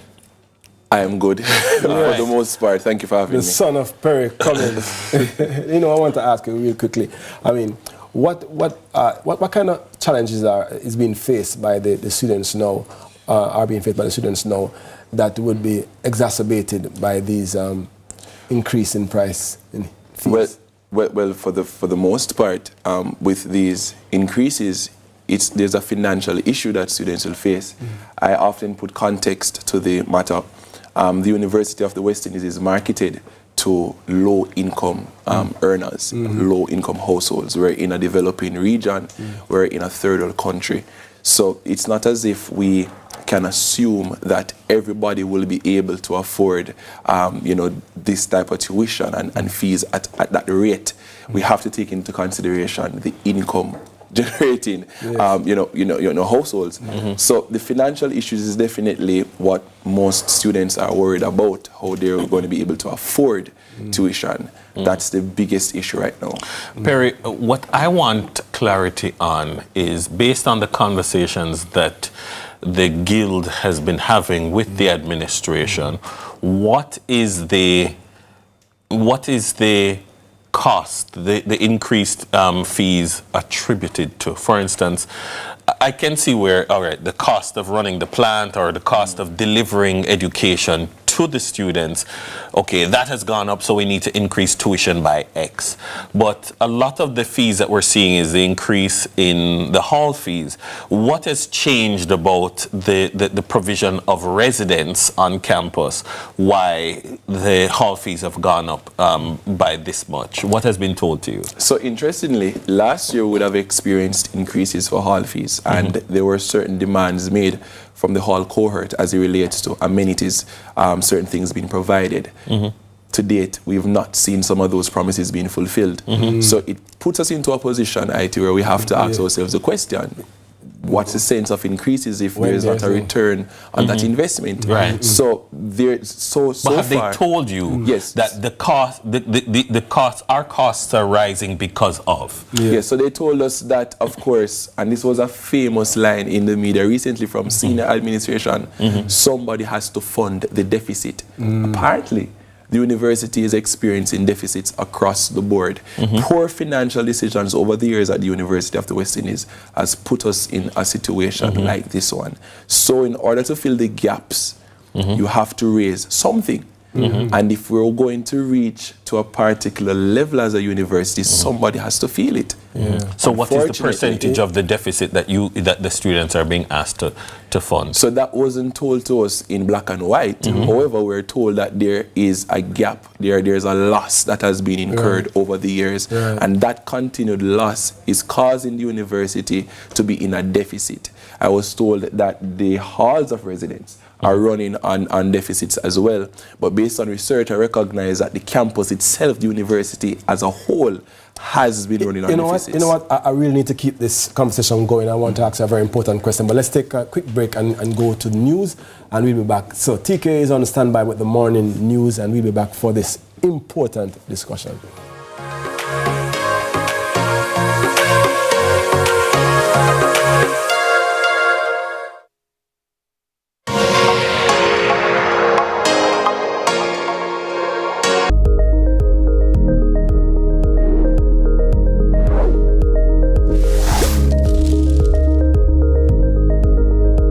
MSW Events 10th year anniversary, and we proudly present our signature mass wedding 14-14-14. This June, Jamaica will witness 24 deserving couples become one in an unforgettable ceremony.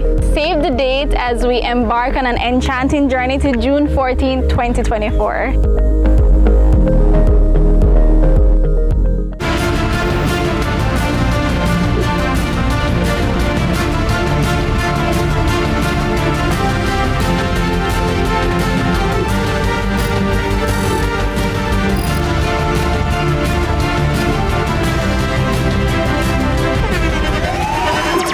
The internationally acclaimed On Stage with Winfred Williams. At a new time, Saturdays at 8 p.m. on CVMTV. So much more than entertainment. The Time by Hyundai or Hyundai 5 free payments, 3 years free insurance, or 3 years free petrol bonus is 7 o'clock.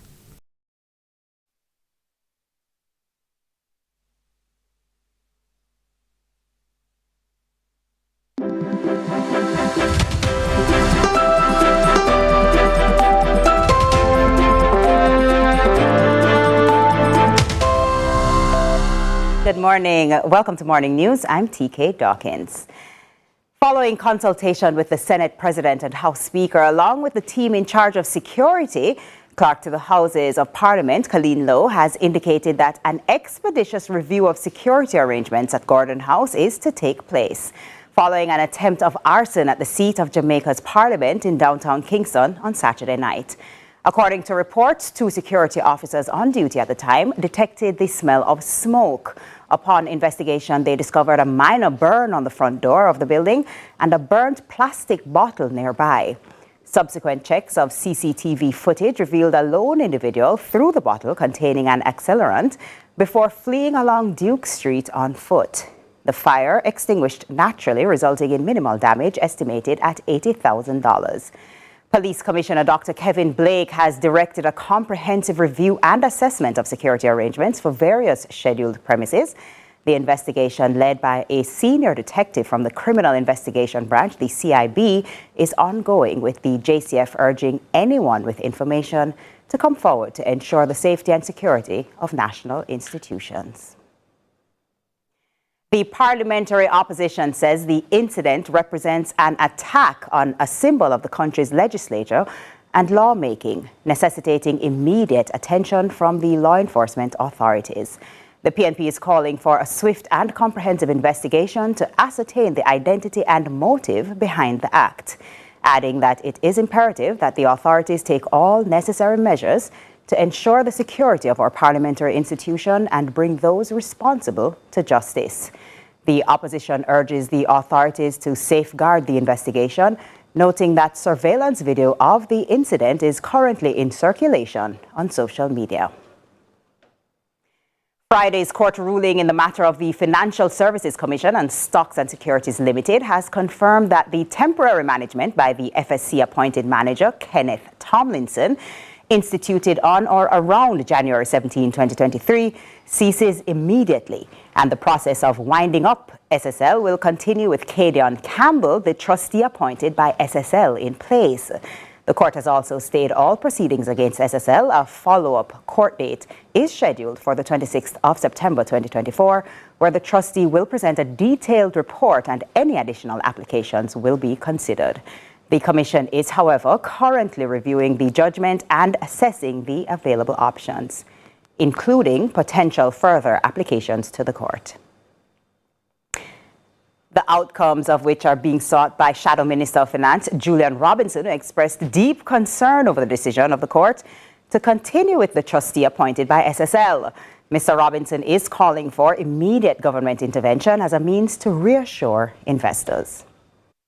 The People's National Party is calling on the government to urgently address the implication of today's court ruling, which has removed the Financial Services Commission from its temporary management of SSL and has handed it over to a private sector practitioner who is appointed by the same management group who presided over the insolvency of SSL. We're deeply concerned that the court's decision will have a negative impact on investor confidence both locally and internationally. It is important that any government through its regulator can act quickly where there is fraud in a financial institution to protect the integrity of the entire financial services sector. The government has to make a decision very quickly as to whether it is going to appeal this decision and determine what framework will be put in place to ensure that investor confidence is maintained at a high level. And over in sports, in our Copa America preview, we go to Group C with Bolivia taking the spotlight. It has been 61 years since Bolivia last won the Copa America. They got their hands on the trophy when they first hosted the tournament in 1963. The team, dubbed La Verde, or the Greens, have advanced from the group stage only 3 times since 1984, a 40-year stay in the football wilderness. This year, they face a tough Group C, which includes the USA, Uruguay, and Panama. They opened the competition against the host, the USA, on June 23. This will be their first meeting at the tournament since 1995. At that time, Bolivia were 1-0 winners. They will hope to take another stripe of the Star-Spangled Banner. But that will be a task as Bolivia's squad is made up of primarily local-based players compared to the USA's, which boast a number of European-based stars. They will also be without their leading goal scorer, Marcelo Moreno, who recently retired after scoring 31 goals in 104 appearances. Preparations for the competition have not gone well for them either, losing 1-0 to a young Mexico team on Saturday. However, fortune favors the brave, and the Bolivians are known to be bold. They will need to be bold if they are to have a fairy tale ending to this beautiful game. Watch the Copa America live and delayed on CVMTV and C Sport June 20 to July 14. Valentino Thompson, CVM Sports. And that's it for Morning News. Join us again at noon. I'm TK Dawkins. More Sunrise after this.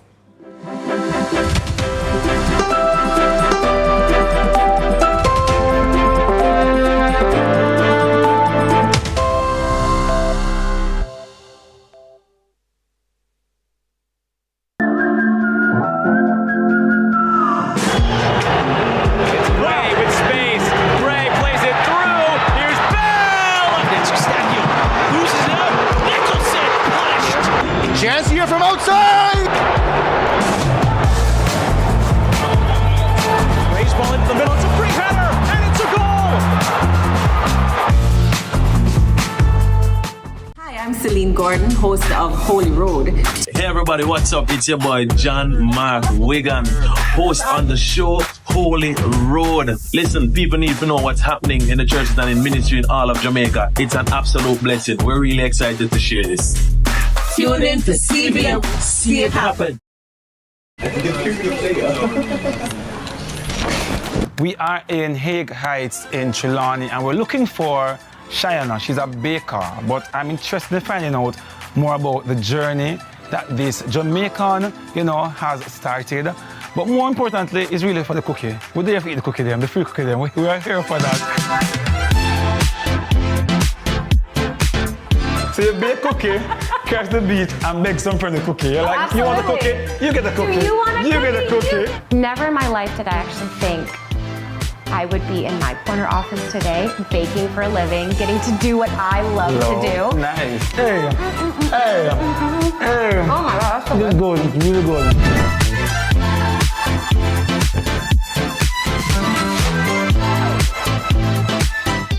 Hi, I'm Wayne. And I'm Tami. And we are the Mitchells. You can watch Meet the Mitchells right here on CVMTV every Wednesday at 8 p.m. Yes, you guys don't want to miss it. We will be having new episodes every week, so definitely follow along with our family.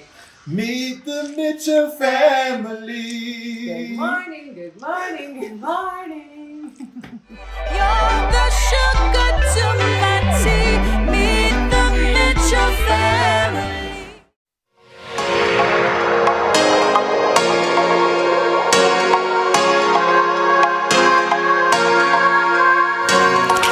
Thanks for staying with us here on Sunrise. We're still with the president of the UEMONA Guild of Students, Perry Cummings Jr., on this matter of proposed fee increases by the university administration. Perry has raised concerns about the potential impact of these fee hikes on students, and he's calling for the university administration to reconsider its decisions. We are continuing to talk to him about the concerns that he has. IT, I know you had a question you wanted to ask before. I'm particularly interested in how, given that this is a problem now, how we navigate the idea of a solution. I've heard that the solution is made for an increase in commercial activities to offset operational costs. I'm thinking, how will this plan impact negatively or positively the entire academic experience on campus? All right, so commercial activities has been proven historically to have a direct correlation between what students pay to the university and what the campus also spends. So I would have read past reports from even our Vice Chancellor, Sir Hilary Beckles, and it shows that with increased commercialized activities, we see where students pay less to the university and the campus spends less overall. Because of course, as you made mention, IT, with increased commercialized activities, these entities would have to pay a certain percentage to the campus for being there. Of course, the university space is very lucrative and there's a lot of business opportunities there. So it's a prosperous move for companies to go on campus. And this is actually in light with our principal, Professor Williams. He also has intentions to have a more commercialized UEMONA. So yeah, that's definitely a way forward. What I really want to look forward is in terms of the economic cost of a university education. It has always been high. The government has contributed X and the student contributes Y. You are being asked to contribute more. In going towards a solution, are you saying maybe the government should contribute more? Are you saying that the university should contribute, should raise more money is in terms of the commercialization argument? I want to know, how is it that the students, if it is that everybody must pay some more of making up that deficit, I mean, what are the students going to do going forward?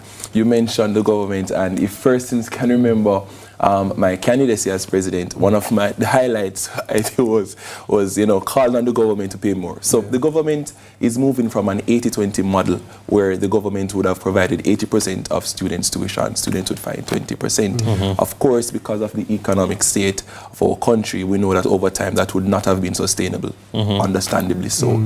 However, we've seen a decrease and a continued decrease as relates to government's contribution to a government funded institution. We cannot escape the fact. The reality is that the University of the West Indies is government funded, and mostly so. But what we've seen where, and you made mention of it, you know, students are required to pay more, but we're not seeing a mutual agreement as it relates to the university asking the government to pay more as well. That also plays a big part in persons' pockets, you know, you're not crying so much. So we ask for that as well. What are you studying? I'm studying politics. Pretty interesting. Yes, of course. That was Perry Cummins Jr., president of the UE Mona Guild of Students. Diaspora Link Up is up next, so don't move.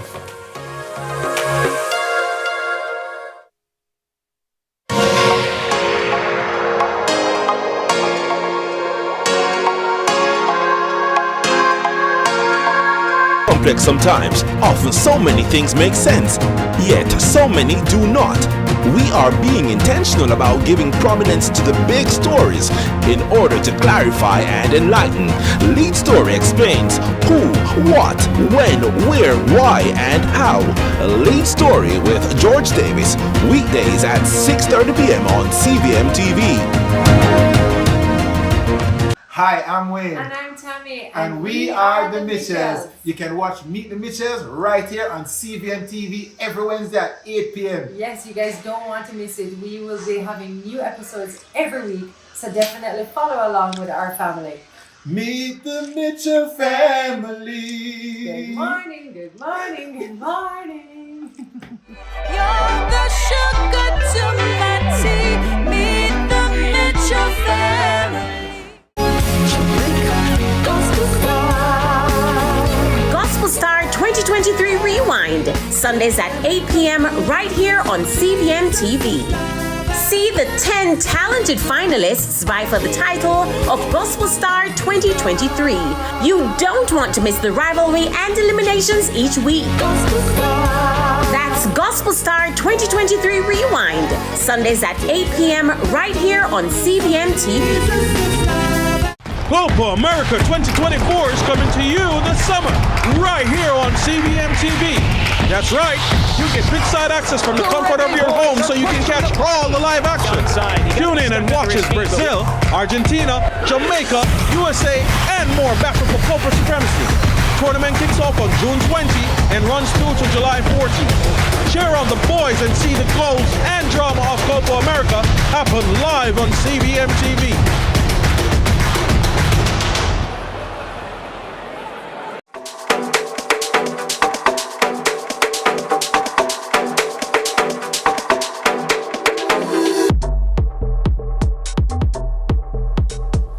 I'm very interested in this discourse, and I'm hoping that you will be too. All right, straight out of Jamaica and now making significant strides in Grenada. Daniel Lamond is not only a business lawyer, but a pioneering force in the realm of intellectual property. Her passion for empowering creatives in the Caribbean has resulted in the publishing of her first book, Juice That Orange, The Caribbean Creatives, Introduction to Intellectual Property. She believes that the Caribbean region is not short of talent and skills, but that the lack of proper structure and protection is a major reason why businesses do not succeed.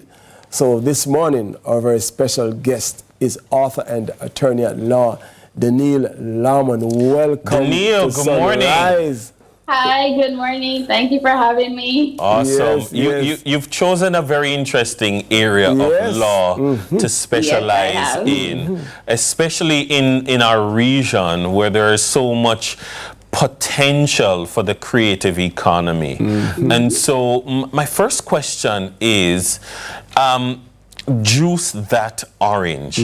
What does that mean within the context of intellectual property and the creative industries?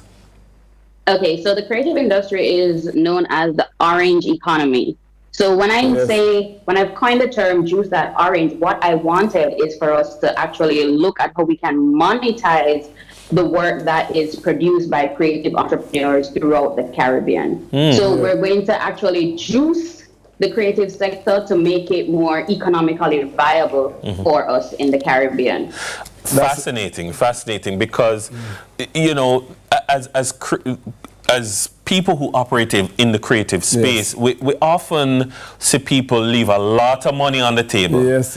And they don't quantify properly the value of their work. They don't structure. They're not good with contracts. They're not good with scheduling. Tell us what, from a legal perspective, some of the things that traditionally we've not done well. Okay, first of all, the main problem is that many creatives don't view their creative entrepreneurship as a business. Yes. They think about it as just a hustle. So I'm going to be doing this because I'm good at it, and if I make some money, great. But when you put it in a business structure, when you actually incorporate a company, when you actually have that structure, you trademark, you ensure that you have your copyright, you license, you use it as a means of economic benefit, then that changes the whole perspective. It moves from a hustle mentality to an actual business that is viable and long-term. You know, as I hear you speak, I think about the balance sheet of a business in the orange economy, and an intangible asset is sometimes even more than the physical assets, and oftentimes that is true. Creatives don't think about that. You know, but I'm interested to find out why the move to Grenada, though, to expand or to advance your own ideas. That's an interesting one. Because when I finished law school, I was trying to find a permanent job in Jamaica, and it was proving difficult for me. So I just decided to expand my search throughout the Caribbean. I would have sent my resume and my application to many different countries, and I got a job offer in Grenada. Never been here before, and I decided, okay, that's where I'm going. Juice, juice that orange in Grenada. You know, that I find brilliant because of the way in which some of the times we see the labor market in a particular way, and we are producing a lot of lawyers in Jamaica, and so I mean the local market may just be saturated. And listen, but the Caribbean is there for all of us. Absolutely. Before you leave, though, I want to get some insight from you. What was the inspiration behind the book? I love the name, by the way, Juice That Orange.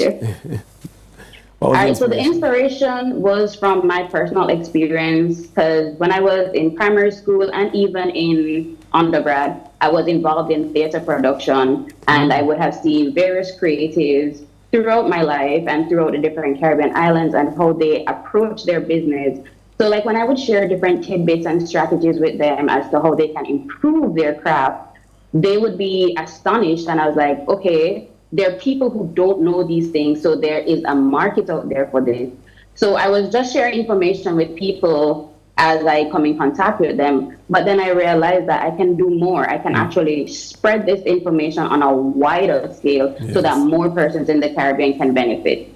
Absolutely, and persons who are watching right now, they're saying, where can I get that book to buy? It's available on Amazon, Juice That Orange.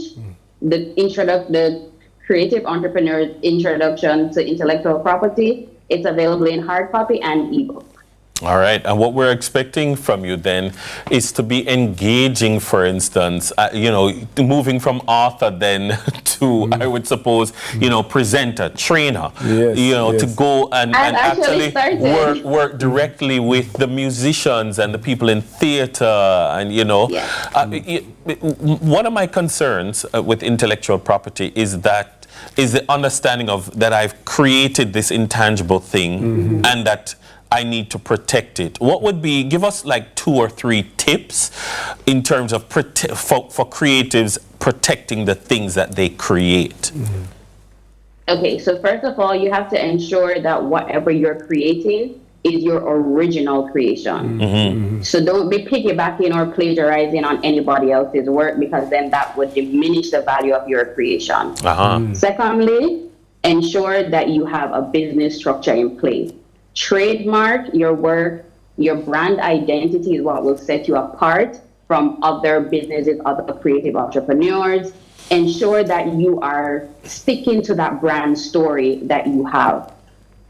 Thirdly, always look for opportunities to monetize your craft. If it means selling copies of the work that you produce, licensing it, ensuring that there are other streams of income, because Any day that you don't personally put in the work, that's a day that you are losing income. So you have to find a way to ensure that you are gaining when you are not personally putting in the work. Yes. All right, thank you. Quick question before you leave. Can you copyright an idea? You cannot copyright an idea, you can copyright a creation. So when you move from the idea stage to the creation, that is what is copyrightable. There you go. Yes. Thank you very much. Danielle Larmond, attorney at law and author of the book Juice That Orange, the Caribbean Creatives Introduction to Intellectual Property. Law and Order JA is coming up after the break.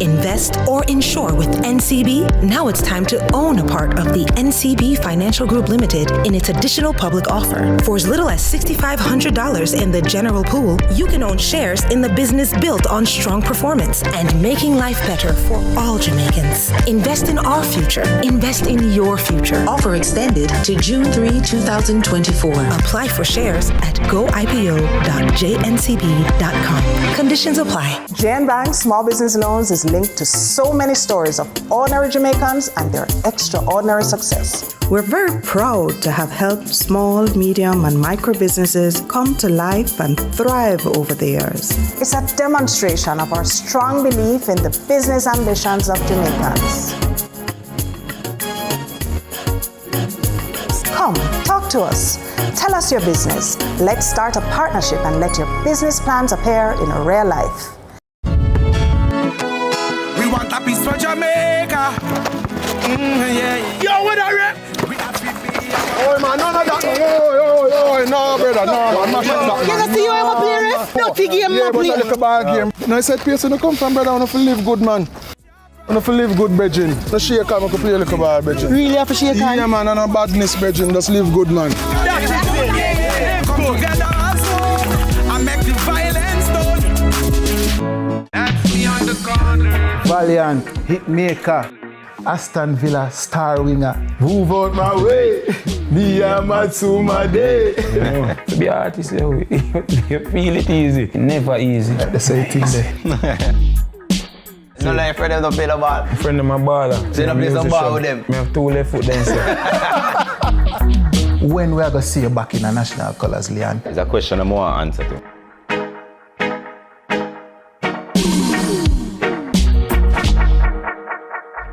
The Cut is brought to you by Flo and Guinness. Jamaica's favorite drama, Your Guilty Pleasure. Listen to me, is it, Reverend Martin? I don't want you to gamble with my life or the lives of our children. Royal Palm Estate is on CVM every Tuesday and Sunday at 9 p.m. Our days get a little complex sometimes. Often so many things make sense, yet so many do not. We are being intentional about giving prominence to the big stories in order to clarify and enlighten.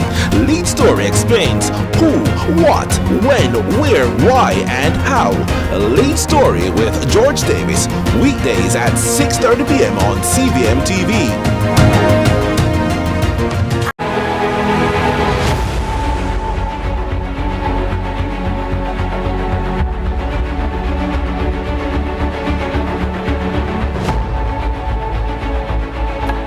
Welcome back to Sunrise. The Ministry of Legal and Constitutional Affairs will be championing a number of efforts to engage with the public and partner with stakeholders to provide information on the new Bail Act in the coming months.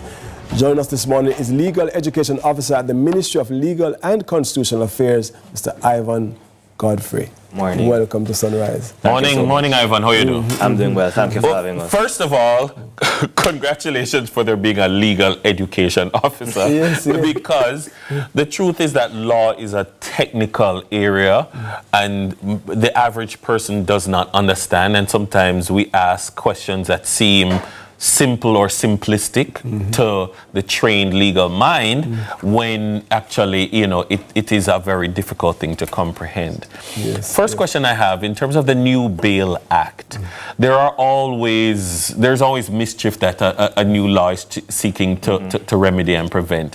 What is this new Bail Act seeking to do that the previous one didn't? Well, from as early as perhaps a few years after the last act was passed, I believe in 2000, there were calls for reformation to the legislation. And I believe after 23 years of the legislation being in place, nuances and things, mischiefs would come up that would have to be remedied.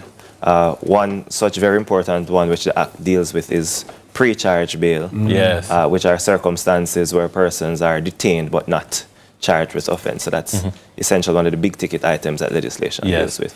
Let me ask this. A question came in, and I'm going to read it down. My name is Derek. I'm writing a paper on how the new Bail Act will affect the flow of persons through the judicial system.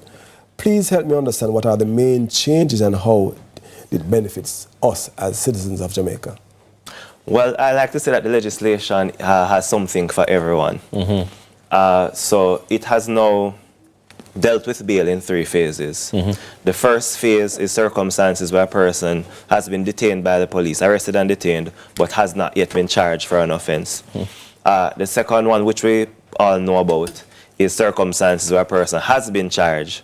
And then the third one, which a lot of people don't know about, but probably do know, is circumstances where a person has been convicted of the offense. However, bail is still available to them in circumstances where, up to the point of their sentence, conviction and sentence, they were previously on bail, and in circumstances where they're now seeking to appeal the sentence. So again, these are 3 important areas. Yes. I think that the public discussion has largely surrounded pre-charge bail. It was a very prickly issue. How has the Bail Act sought to navigate those prickles? All right, so in a previous life before I was legal education officer, I was a clerk of the court. Okay. Across several parishes as well. And you'd see circumstances where sometimes the police come in with what is called a remand book, and they're asking the judge to remand the person, for a particular number of days because they have, this amount of investigation to do and so on. Or you could also go to a justice of the peace and ask to remand a person for a further period. So there really was no certainty in terms of what the legal position was. So the legislation has now come into place to ensure that there are strict timelines in terms of when you can, for how long you can detain a person, and also the procedures that are to be followed. So for example, what the legislation says is that within 48 hours of the person's detention on pre-charge bail, in circumstances where they haven't been charged, the question of bail is to arise. Now, it also understands and contemplates that there really are some things that cannot be done in 2 days. So in circumstances where a person is needed for an identification parade, the legislation says that that person can be held for up to 120 hours for the identification parade to be done, because there are certain places in the country that do the parades and so on. So it does put strict timelines into place for how long a person can be detained. Further to that, what it says, so the legislation has created what is called a deciding official. And a deciding official is the person who can grant or not grant bail. And who is that? Now, at the pre-charge stage, the deciding official is a justice of the peace, or a police officer at the rank of superintendent or above. In circumstances where the justice of the peace or the concept at the rank of superintendent or above has decided not to grant bail, then the matter has to go before a judge for the judge to decide whether, on the grounds, he or she will grant or revoke bail. Sorry, or not grant bail. And in circumstances where bail is not granted, they are also to stipulate a point in time for the person to be brought back for the question of bail to arise again. All right. Is this increased protection of the innocent or not? So I believe it's increased protection for everyone because we have to understand that under our legal dispensation, there is a presumption of innocence. And what that means is that a person is innocent until they've been proven guilty by a competent court. And further to that, what the legislation says at Section 4, and is also enshrined in our Constitution in the Charter of Fundamental Rights and Freedoms, is that persons have an entitlement to bail. So really the starting position is that the person should be granted bail, and thereafter the prosecutorial authority or the prosecutor has to show circumstances why the person should not be granted bail in all the circumstances. So I believe it really does protect everyone in the grand scheme of things. Yes, indeed, quite so. A three-pronged approach now to the prior two approaches. Post and at charge, now pre-charge is included. Our guest, Ivan Godfrey, Legal Education Officer at the Ministry of Legal and Constitutional Affairs, came and enlightened us. So more on Sunrise on the other side of this break. Stick and stay to Sunrise.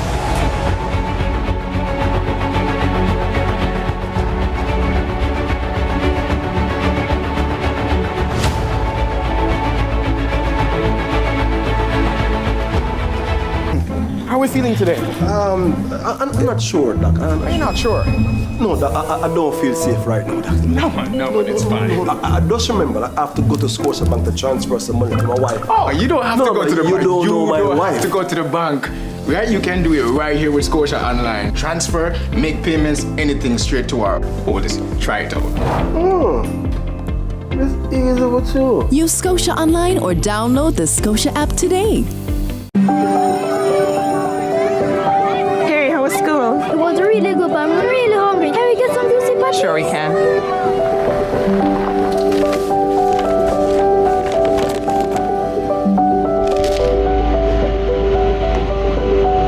I never see a boil up patty like you.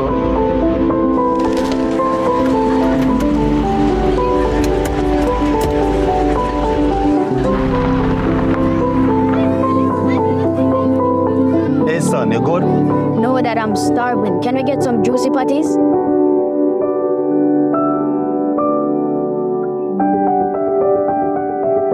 Celebrating over 40 years of everyday moments. Copa America 2024 is coming to you this summer, right here on CVMTV. That's right, you get big-side access from the comfort of your home so you can catch all the live action. Tune in and watch as Brazil, Argentina, Jamaica, USA, and more battle for Copa Supremacy. Tournament kicks off on June 20 and runs through to July 14. Cheer on the boys and see the goals and drama of Copa America happen live on CVMTV.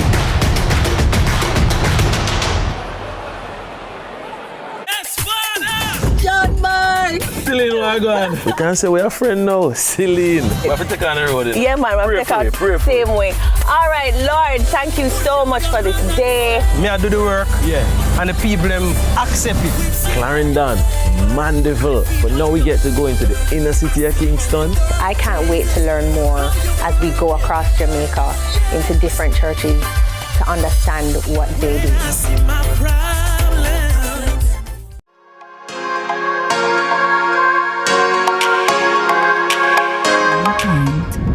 Ours is not a short story.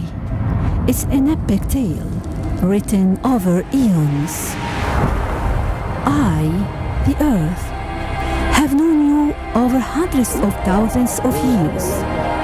I've witnessed your achievements, your ingenuity, your pain.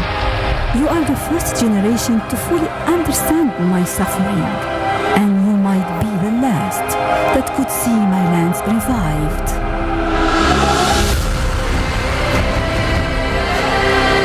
All generations, the adventurers, the pioneers, the thinkers, and the dreamers.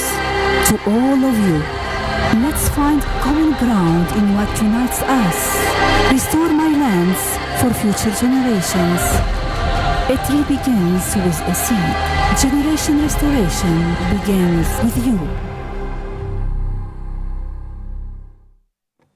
All right, welcome back, and thanks for staying with us. If you're just joining us, this is Sunrise and the Convention for the Protection and Development of the Marine Environment of the wider Caribbean region, the WCR, or the Cartagena Convention, is a regional legal agreement for the protection of the Caribbean Sea. Now, with the World Environment Day on June 5 and World Ocean Day on June 8, coordinator at the Cartagena Convention Secretariat, Christopher Corbin, joins us to discuss some key actions. Welcome to Sunrise. Chris, how are you doing? Welcome. Thank you. Thank you so much. Thanks for having me. Good morning to all of the viewers. Yes. The Cartagena Convention, very important within the context of the Caribbean region and Jamaica's position. How much work have we put into making this an actual reality that we can action? Well, the reality is Jamaica has hosted our secretariat since the 1980s. Mm-hmm. So we have a long and very close relationship in terms of the types of programs, the types of projects, the types of activities. It's a convention that covers 28 countries within the entire wider Caribbean region. Jamaica is one of the parties, so therefore has committed to take action on a number of environmental issues, both on land and as a small island developing state with the oceans as well. And therefore, we have over the years developed a number of activities to support prevention of pollution, protection of coral reefs, establishment of marine protected areas, and these are ongoing by the Secretariat. We see so many new technologies used to clean up coastlines. I've even seen some being employed in Jamaica. Of course, we have the typical beach cleanup types of things. Yes, yes. Are we getting better at cleaning up and even preventing? Are we getting any better at it? It's a slow struggle.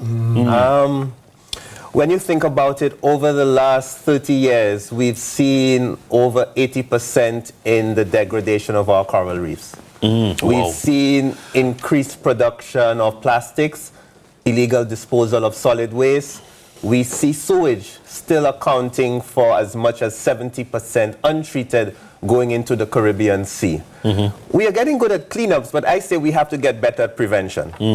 We have to engage our communities, we have to engage our private sector, we have to engage everyone now to address this, because cleaning up is not the solution.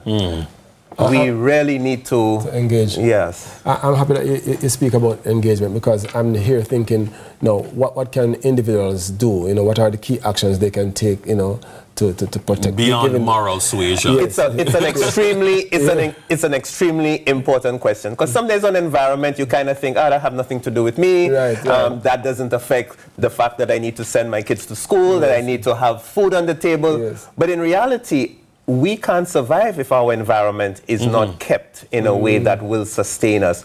So little actions that we can do. Take care of your garbage. Make sure it's put in the right place. Let's look at what we do in terms of cutting down forests, cutting down mangroves.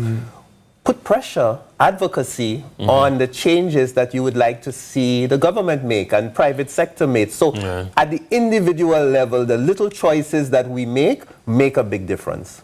What I also look at, the entire Caribbean coastal management community. You look at NEPA, you look at other entities.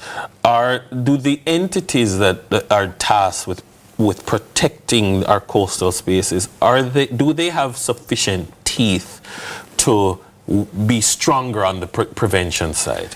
Now, when I first moved to Jamaica, about 20 years ago now, I was amazed at how strong some of the local legislation and regulations were compared to where I was coming from in St. Lucia. But in Jamaica, it was felt that it wasn't good enough. And therefore, it was so I think there is room for giving more teeth to our regulations. There is room for greater enforcement. There is room for improving our national policy. One would say many of our regulatory bodies are stretched. They just don't have the capacity to cover. And that's where it can't be seen as only the responsibility of governments. And that's where in a lot of other countries, you see a greater commitment to almost self-regulation, industry taking responsibility for itself, and the government doing the occasional checks to make sure that they stay in line. But it needs to be greater capacity built across the board, not just by our regulators, but even for our civil society, our non-governmental organizations who are champion environmental protection. So are there any special activities that UNEP, UNEP, through the Cartagena Convention invite individuals to partake in? There's a lot happening. In fact, we are supporting NEPA in a launch on ecological restoration. And that is one of those areas, for example, where we think, okay, but our environment is degrading. But there is action that we can take. We've seen a lot of local community groups now looking at coral reef restoration, looking at mangrove restoration. So they're actually now putting back the systems that will protect you, safeguard your water. I mean, look at the drought that we are facing. Safeguard the tourism products, safeguard fisheries, which so much of our local communities are dependent on. We are continuing to try to raise awareness, so we'll have a number of outreach programs over the course of this week. It's a very big environmental week, as you mentioned at the start. In fact, on Saturday was World Reefs Day. Again, something very critical for fisheries, for our tourism product. But we don't want this just to be about this week. No. It has to be sustained. A couple of weeks ago, I was in Spanish Town with Rotary International launching a community project looking at protection of the Rio Cobre. We need more of those spread across the entire We do need more of those, especially we see fish kills and that kind of things, and these things now go out to the sea. Exactly. And so we have to appreciate the importance. This morning at the beginning of the show, Dennis and I, we were talking about what we ate yesterday. It was fish. And then there's a discussion about eating parrotfish. I don't know if it fits into what we are discussing. It is. If I were to put on my pure environmental hat, I'll tell you, hey, parrotfish is not the best to eat because of its association with safeguarding the coral reefs. We balance that with food security. We balance that with... So it's really about weighing the risk. I was watching earlier the whole financial investment risk. It's a risk. And then we have to see in an overall, more integrated management, what's the best approach? What do we need to protect? Where do we need to have a balance? And then where's the opportunity for resource development for us as a developing country? It's a conversation that must continue, not just this week, but certainly, as you suggested, 52 weeks a year, because it is something, our environment, it's the only one we have, and we have to protect it. I always say to people, coral reefs, I don't want stone, it's something living. It's something that can die. We have to take care of it. Absolutely. That was a good... Thank you very much, Christopher, for coming in and enlightening myself and Dennis. That was Christopher Corbin, coordinator at Cartagena Convention Secretariat. Let's take a short break. When we return, we'll take a look into the barbershop. For more on Sunrise, just stick and stay right here on CVM.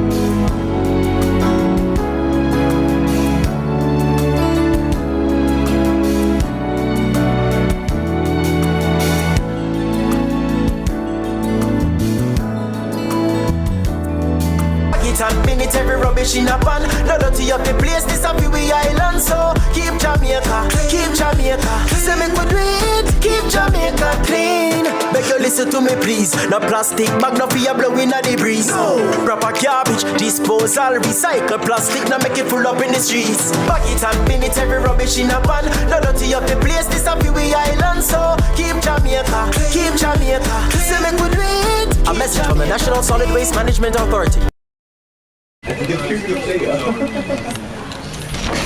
We are in Hague Heights in Trelawney, and we're looking for Cheyenne. She's a baker, but I'm interested in finding out more about the journey that this Jamaican, has started. But more importantly, is really for the cookie. We're there to eat the cookie them, the free cookie them. We are here for that. So you bake cookie, Catch the beach and beg some friend to cook it. You're like, you want a cookie? You get a cookie. You want a You get a cookie. Never in my life did I actually think I would be in my corner office today, baking for a living, getting to do what I love to do. Nice. Hey. Hey. Hey. Oh my God, that's so This is good. It's really good.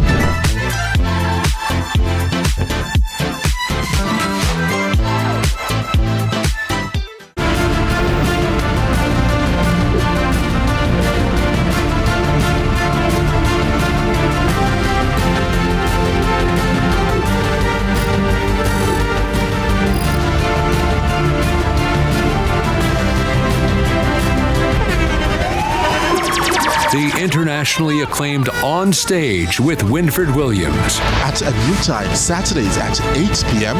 on CVMTV. So much more than entertainment. Copa America 2024 is coming to you this summer, right here on CVMTV. That's right, you get big-side access from the comfort of your home so you can catch all the live action. Tune in and watch as Brazil, Argentina, Jamaica, USA, and more battle for Copa supremacy. Tournament kicks off on June 20 and runs through to July 14. Cheer on the boys and see the goals and drama of Copa America happen live on CVMTV.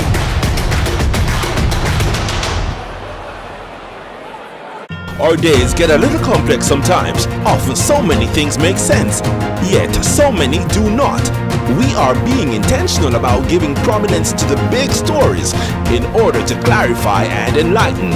Lead Story explains who, what, when, where, why, and how.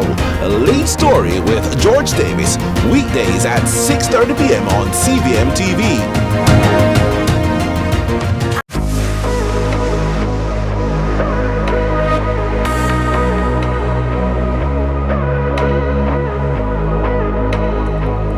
11 minutes heading up to 8 o'clock on this Monday morning. Thanks for staying with us if you're just joining us. Well, you know, we couldn't wrap up a male takeover Monday without stepping into the barbershop with a sneak peek from tonight's episode of The Cut.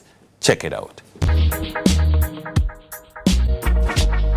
As me tell them that I sing reggae from before, yeah, them a laugh off of me and things. So I say, alright then, me I sing something I don't want hear. Them don't want hear certain alright, for me kind of analyze my thing in a different way. Me sing things where people don't want hear, but them want hear and afraid to say it. Same with Mad Out. Enough time I say, I feel like I'm mad out, you know. But you never expect to hear mad out in a one song. No people say foolishness, but it's a vibe for me. It's a vibe. It's a stress reliever for a lot of people. People that do gym work, them play it and all of them things. Them need to try to put my thing. Yeah, bro. Creativity a dancehall. Everybody bring them own thing and them own way in a dancehall. Yeah, bro. I just try to think out of the box and try to be myself. I just want to be myself. Yeah. So when you say dunce, you never directly mean say I tell nobody say a dunce bat are the way to go.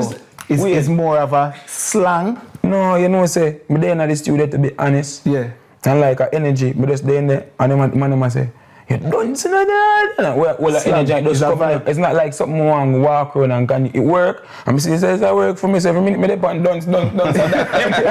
Yeah. If Leon kick with him right foot and him see him try with him left foot and it work, I continue to use him left foot. I don't know him have the right foot. Yeah. People jump onto things and blow it out of proportion. That's good. Yeah. For art, for music, for we. Yeah, it works. Can you use the controversy and spin it? Sometimes what them do already would even need to do nothing to hold them carried out of proportion. Yeah, real talk. Well, for me, avoid it. You know, good, avoid it. Because, for example, even the last interview me do, people take so much thing out of proportion, and it was just like, bro, just watch the interview, fam, and you'll understand what I'm saying. You understand what I'm about. Yeah. People just see a 15 seconds up, man, just start say, a lot of way, man, a lot of so him stay, so him go on with it. Yeah. So for me, I'm a professional. I have to be a professional athlete. Yeah. So you see, I can't do certain things. I can't say certain things. No, it's true. And it's difficult for me sometimes, because sometimes I want to tell some people in my mind. I can't do it. Live with our decisions. All right, the reasoning is always up in the barbershop. The Cut comes up later tonight. And if you're wondering why you haven't seen myself and Dennis, Yeah, we're follically challenged. Listen, very interesting discourse, and I'm going to be watching. You know, I definitely will. You know, I when I heard Valiant come out with that song, I didn't like the whole the promotion thing, of Dunce because of where it went. Yes. But when you heard the song, immediately you said, this song is going to explode because it has all of the ingredients of a hit song. So like the first time I heard it early, and I said, this is going to be the song of the summer. Right. And it was, because everything, it's easy. You can hear all of the lyrics. It has a catchy melody. Yes. It has a hook that you can't miss. Yes. It was just boom. And it worked. It worked. And it became a slang. And school children were wearing school bags with the words. I hated that bag. I was troubled by that. Yeah. But it's interesting to note that what he said about controversy and how it benefited him. Oh, yeah. Is very different for Leon. Leon will say, hey. Controversy never benefited me. Oh, my word. Definitely. But definitely, you're going to need to check out The Cut tonight at 8 p.m. 8 p.m. Right after the news. Right after the news. Of course, right before the news is George Davis with the lead story at 6:30. But that's all the time you have from us today on Sunrise. Up next, of course, is going to be the round table. I know it was fun, but we got to go. We had fun this morning. Your juice was up. My green juice. Hi, TK. All right, listen. However, she was so politically correct and diplomatic. Yes, she was. I love you, TK. Now, listen, as I always say every single day, I'm here. God without man is still God. But man without God, it's nothing. Zero. Definitely. Well, if you missed out on anything or you just want to rewatch your favorite segments here on Sunrise, we've got you covered. CVMTV.com. And for all the fun stuff in between, we're on Instagram at SunriseCVM, at CVM_television. And a very good morning to all of you who are watching from near and far, especially those in the diaspora and those afar, as Jamaicans would say, in the UK and in Africa, watching us here on CVM TV. Thanks for joining us. All right. The Roundtable Squad takes over when Sunrise returns.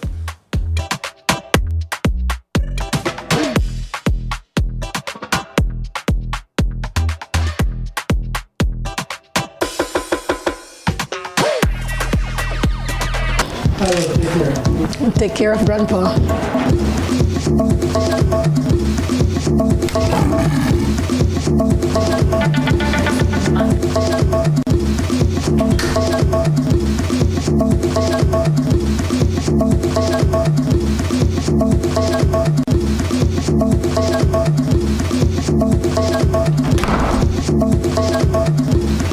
Saka, it walk. Valiant, hitmaker, Aston Villa star winger. Move out my way, me and Matsuma Day. To be an artist, you feel it easy. Never easy. The same thing there. No, like friend them don't play the ball. Friend of my baller. So you don't play some ball with them? I have 2 left foot then, sir. When we are going to see you back in the national colours, Leon? It's a question I'm more answer to.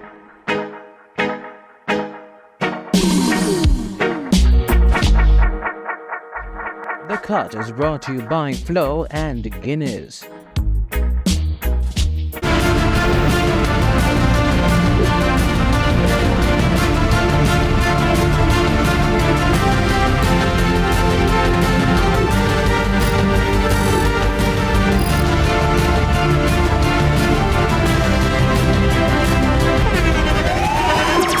The internationally acclaimed On Stage with Winfred Williams. At a new time, Saturdays at 8 p.m. on CVMTV. So much more than entertainment. Hi, I'm Wayne. And I'm Tami. And we are the Mitchells. You can watch Meet the Mitchells right here on CVMTV every Wednesday at 8 p.m. Yes, you guys don't want to miss it. We will be having new episodes every week, so definitely follow along with our family. Meet the Mitchell family. Good morning, good morning, good morning. You're the sugar to my tea. Meet the Mitchell family. Our days get a little complex sometimes. Often so many things make sense, yet so many do not. We are being intentional about giving prominence to the big stories in order to clarify and enlighten. Lead Story explains who, what, when, where, why, and how. Lead Story with George Davis, weekdays at 6:30 p.m. on CVMTV.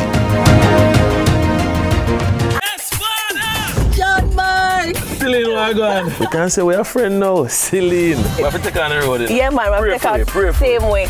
All right, Lord, thank you so much for this day. Me, I do the work. Yeah. And the people them accept it. Clarendon, Mandeville. But now we get to go into the inner city of Kingston. I can't wait to learn more as we go across Jamaica into different churches to understand what they do. Jamaica's favorite drama, Your Guilty Pleasure.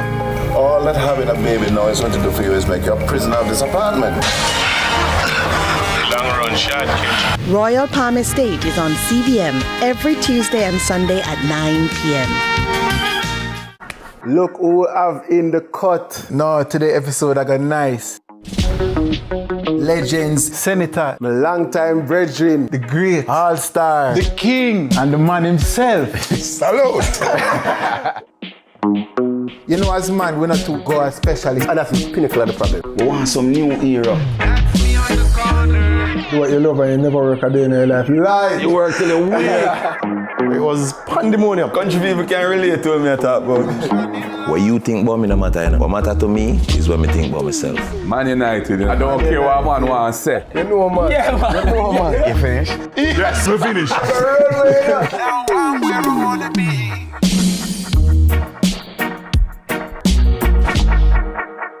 The Cut is brought to you by Flow and Guinness. Trust Hawkeye's Total Connect. Hawkeye, securing what matters most. Time by Hawkeye is 8 a.m.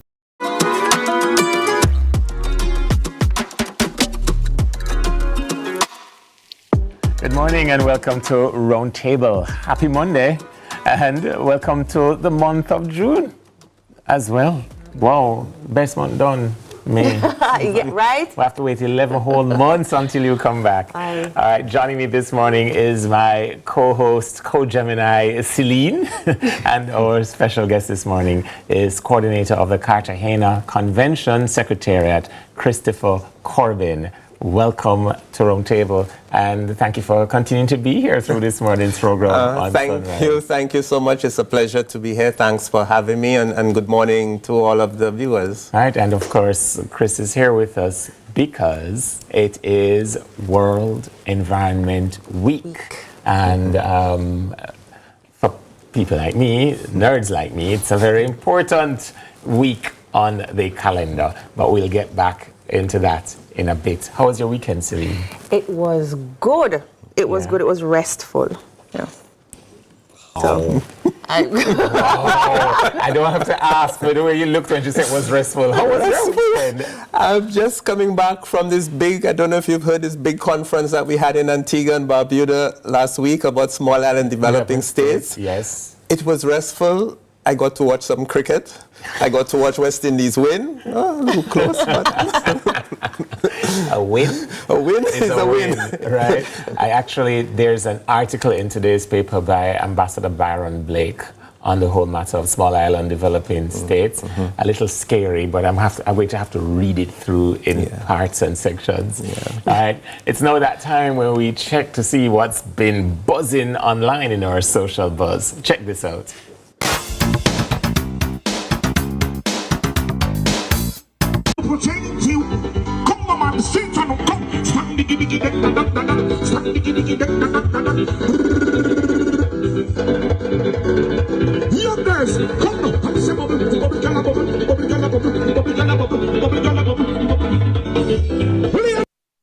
Wow.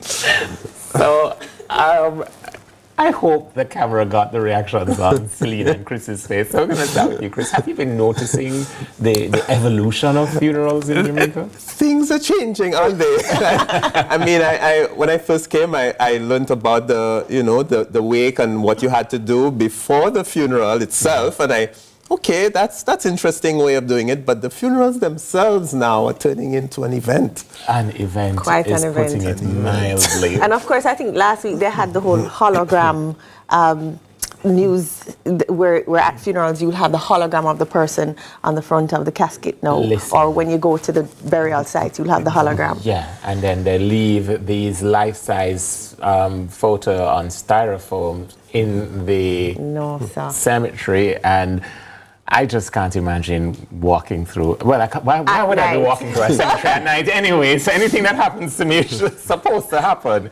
Yeah. But so we do have the pre-funeral rites and rituals. It usually was a 9th night, which we just call night, and that was typically because the funeral would have been on the 10th day.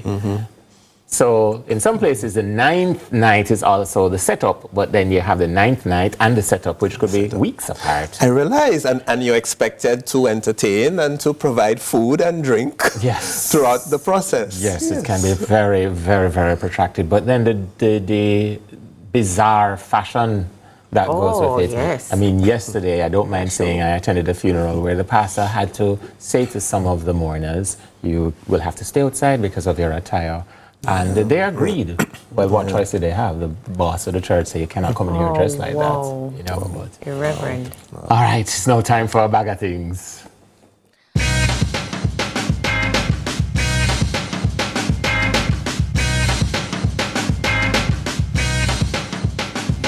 So the aviation summer camp, I'm blasting this again because it promises to be a really exciting experience for kids age 5 to 13 that is interested in aviation, all things aviation. So it can be the general aviation, anything that goes on in the airport, or becoming a pilot, becoming a technician, or anything around the industry. Would they get time to like go into a cockpit and stuff like that? So they will, and they'll go to all the tours, NMIA, ATC, JDF, and they will learn about all the other jobs around the industry in tourism. So it's good. It promises to be fantastic. Oh, great. And how long does this last? All summer long? 2 weeks. July 8th. so hold on. 2 weeks is good. So what do we do with the other seeming 500 weeks before school opens and recollects them and say, come back? There are other summer programs that I will endorse. Big up to, of course, ASWI, which is the Aerospace School of the West Indies, that's also having theirs from 13 years up. That's having a summer program. So if you're really interested in aviation and want to sign up, ASWI. Can viewers tell us? I'm actually thinking about how to provide activities for children. Send them come, man. Send them come. Oh, thank you so Back in September, she's going to say, never again. I know. But hold on, I see something hot coming our way. Thank you, Abigail. It's the other Abigail I'm trying to find a camp for. Deep diving into ocean conservation. A conversation about conservation. Can you tell I've been planning that? Yeah, I realize. And maybe I want to add a caveat, because sometimes you say conservation. Yes. And people just think protection. Yes. Or that I'm not going to make any money out of this, or I'm not going to get a job, or how does this relate to me? This is for the tree huggers and the people who are only concerned about protection. You're so right. No, but seriously, and they think that we're going to try and put the entire globe in formaldehyde, so nothing changes. Nothing changes. No development. Look, that's funny. From the time we were put on this earth, the earth has changed. Yeah. We have to recognize that. But we also have to recognize that we haven't treated it too well. And the oceans we haven't treated well at all. And all of the signs show that, a lot of the challenges that we're having, from climate change to pollution to our coral reefs dying, that's going to affect us. It's going to affect our fishing. Yes. It's going to affect our tourism. It's going to affect our human health. And look at the drought that we are going through now. It's ridiculous. So we have to find that balance. Conservation, yes. Having some safeguards in place, yes. Restoration, yes. But we are a small island, so we also have to see where should we be investing? What type of thing should we be doing as a country? Right. It's weird because as small island states, we, especially here in the Caribbean, and June is also the start of the Atlantic hurricane season. So it's like we didn't do it. There's this song back in the day, we didn't cause the fire, but it's been always burning. So we didn't do it. Our carbon footprint is like nothing. Minuscule. But we are the test cases for the brunt of the effect of global warming. And the ocean is in my view, the most important indicator, because this big body of water that absorbs heat and provides oxygen and stabilizes the weather patterns across the globe is now saying, I have to hit back. Enough is enough. Enough is enough. And she hits back with quite a wallop when she hits back. And the thing is, I think what we have to realize as a small island that is not the major contributor to greenhouse gases and climate change is that it's one ocean. It is one ocean. As much as we say, well, this is the Caribbean Sea and this is the Atlantic, and so it's all interconnected. There are no barriers and fences between one part of the ocean and another. So it has to happen at multiple levels. So our governments go and they negotiate and say, oh, well, we're going to another big meeting. But these meetings are important because that's where our voices are heard. You saw it last week for the Small Island Conference. Small Island developing states made their voice known that we need special protection. We need special focus. And then we can't mitigate because we're not contributing so much. But we need to be able to adapt. Yes. And we need to be able to build resilience, which is how do we respond to these climate change impacts while trying to ensure, hey, whatever we can do to protect our space in that ocean, we need to do. So can I ask, because, we've been talking about climate change and conservation for a while, like for a few years well now. How successful are we with enforcing some of the laws and policies? And so how successful are we with actually conserving? It's a good question. I wonder if as an exam teacher, what grade? I mean, it's okay. It's not a failing grade. It's certainly not. It's funny that you mentioned exam. I'm thinking to myself, why didn't I put that down on the paper? So I'm thinking, there are efforts being made. If you compare to where we are with 10, 15, 20 years ago, we have regulations now coming up. We have new policies coming up. Are they being implemented to the extent that they can? I would say no, probably not. Is the enforcement to the level that we would like? No, probably not. It's not hopeless, but I think we can do better.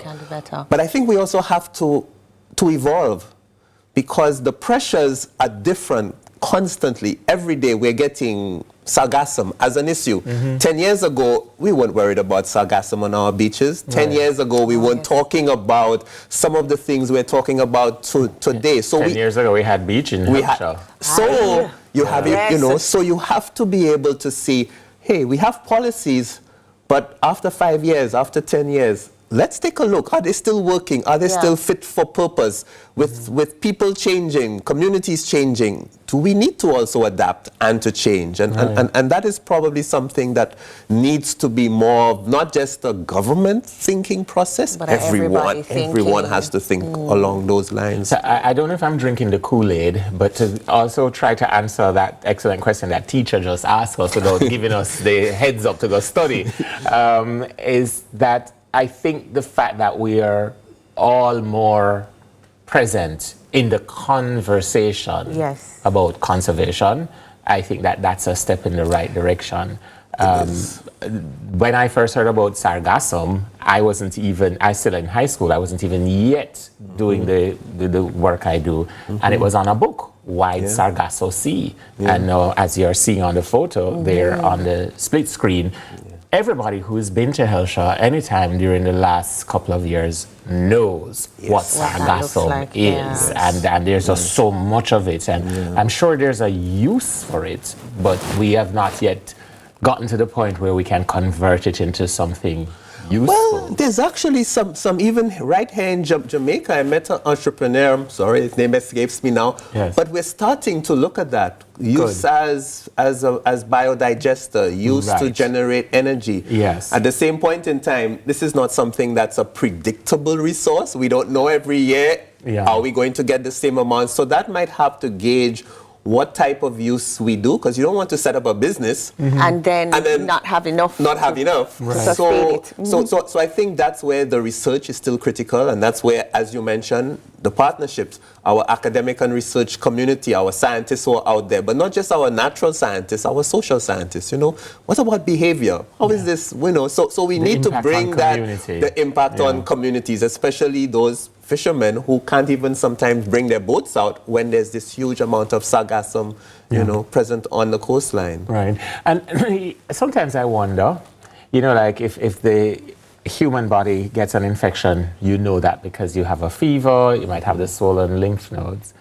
Sometimes I wonder, with all of the beach erosion that has happened, the fact that the water was like really hitting against the coastline, with the sargassum, it helps to buffer that. So did nature figure, say, okay, fine, I'm having a stress here, I need to respond to the stress, and I'm sending floating beds of sargassum to sort of just calm it down, because you're right about the overfishing, which is a major issue that we don't speak enough about. Because I've had to be in the community of fisher folk, and there's like, okay, so this too small, we must throw it back.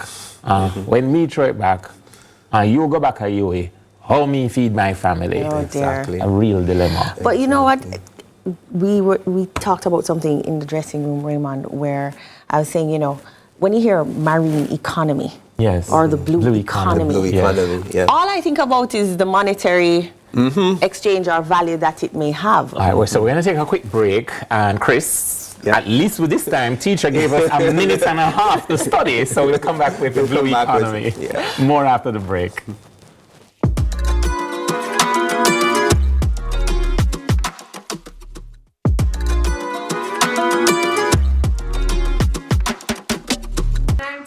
And we are the Mitchells. You can watch Meet the Mitchells right here on CVMTV every Wednesday at 8 p.m. Yes, you guys don't want to miss it. We will be having new episodes every week, so definitely follow along with our family. Meet the Mitchell family. Good morning, good morning, good morning. You're the sugar to my tea. Meet the Mitchell family. I am the only dog. But we fix our business fair, More comfortable. More comfortable for what, Pastor? Jamaica's favorite drama, Your Guilty Pleasure. Royal Palm Estate is on CVM every Tuesday and Sunday at 9 p.m.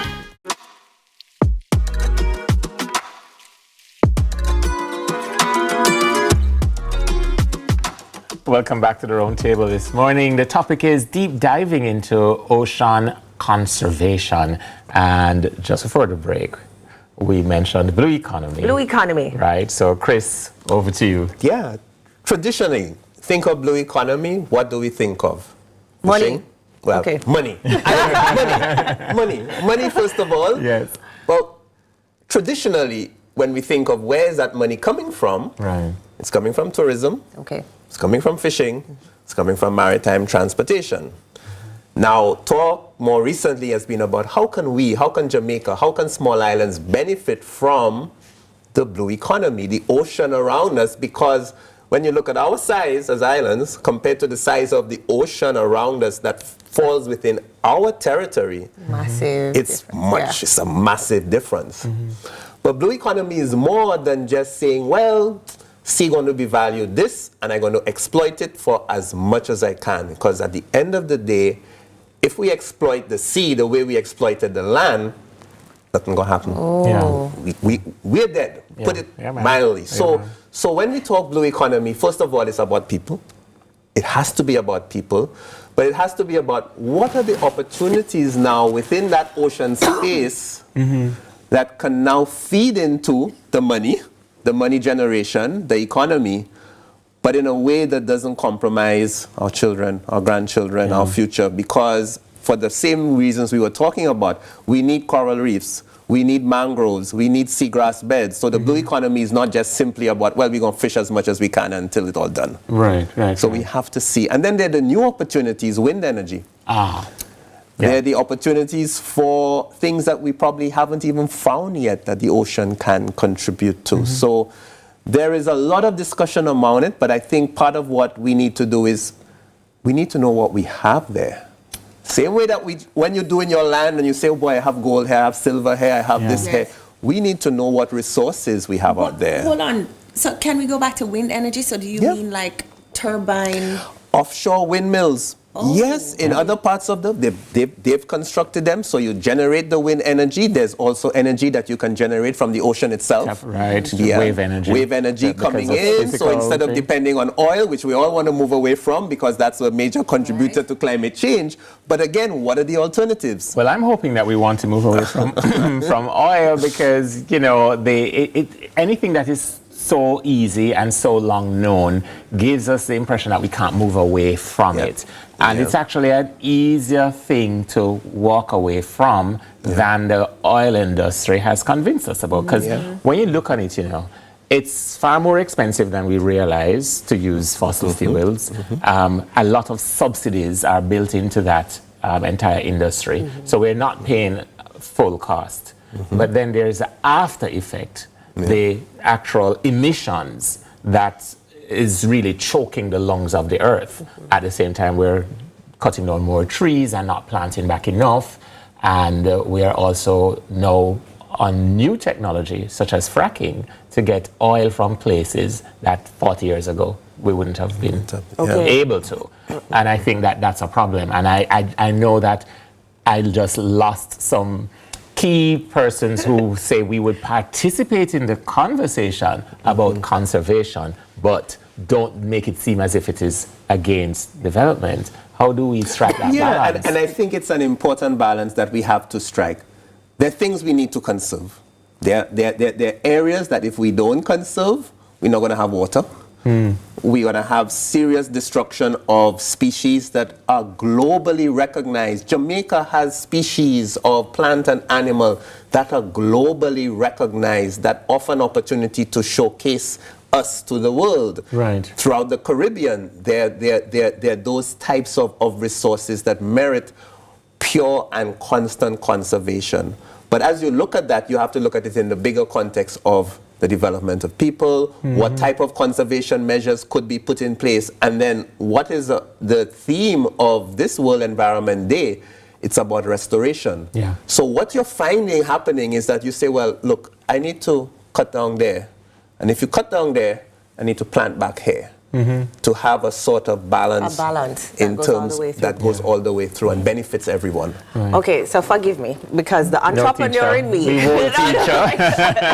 No, but the entrepreneur in me is listening to you and thinking, okay, so you have all these different resources that I can mine and somehow make money from it, wave energy, this, that. But then I'm guessing that it's probably really expensive to mine some of these, which is why we haven't done it, because you know.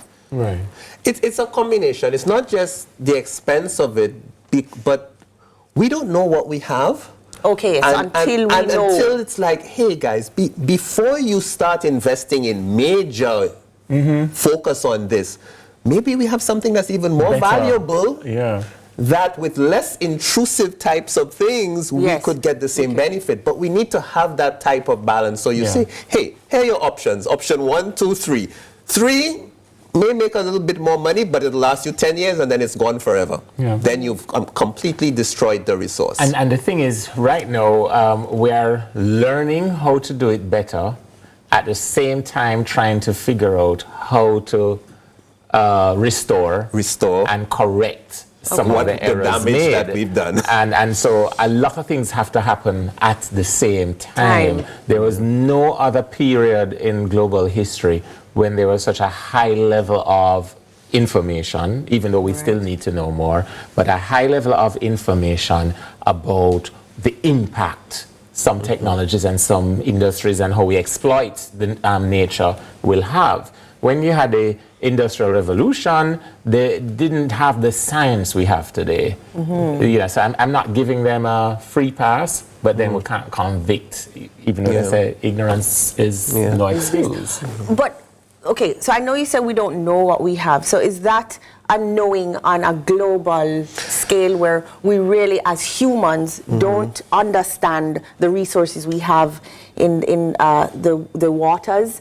Or is it, as a region, we really haven't mapped? Yeah, I would say it's a bit of both. Certainly, there's less data and information available for developing country regions like ourselves. Right. We don't have the technology or the expertise, and it's costly, as you rightly said, to go out and start doing the surveys and so on. So this is the sort of partnership that we really need with the North, the developed countries who have the technology, have the scientists.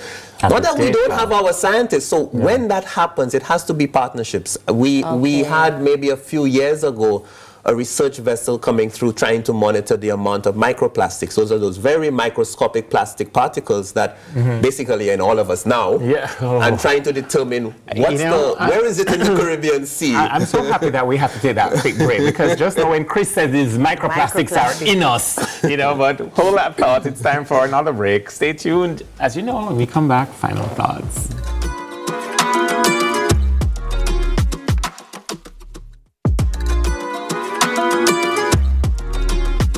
Valiant, Hitmaker, Aston Villa, star winger. Move out my way, me and Matsuma Day. To be artist, you feel it easy, never easy. The same thing there. It's not like a friend of them play the ball. A friend of my baller. So you don't play some ball with them? I have 2 left foot then, sir. When we are going to see you back in the national colours, Leon? It's a question I want to answer to.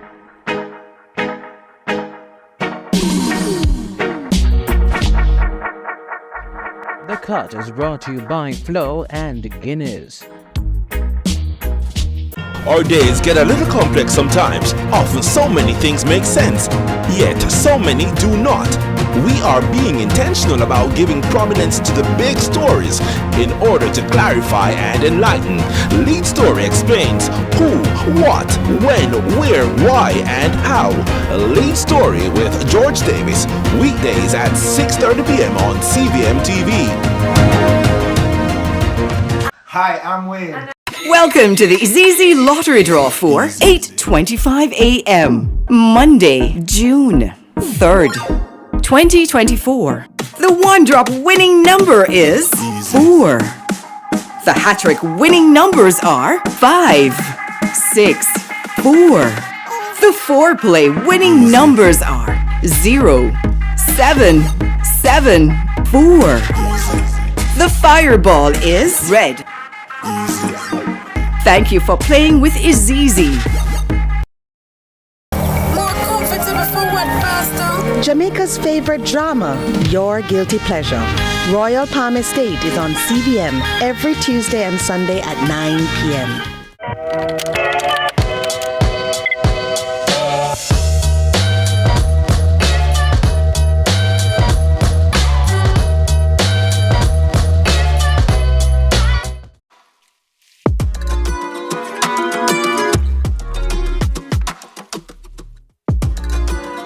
Thanks for staying with us. Time flies when good things are happening, but you know what time it now is. It's time for final thoughts with Professor Celine and Chris and I.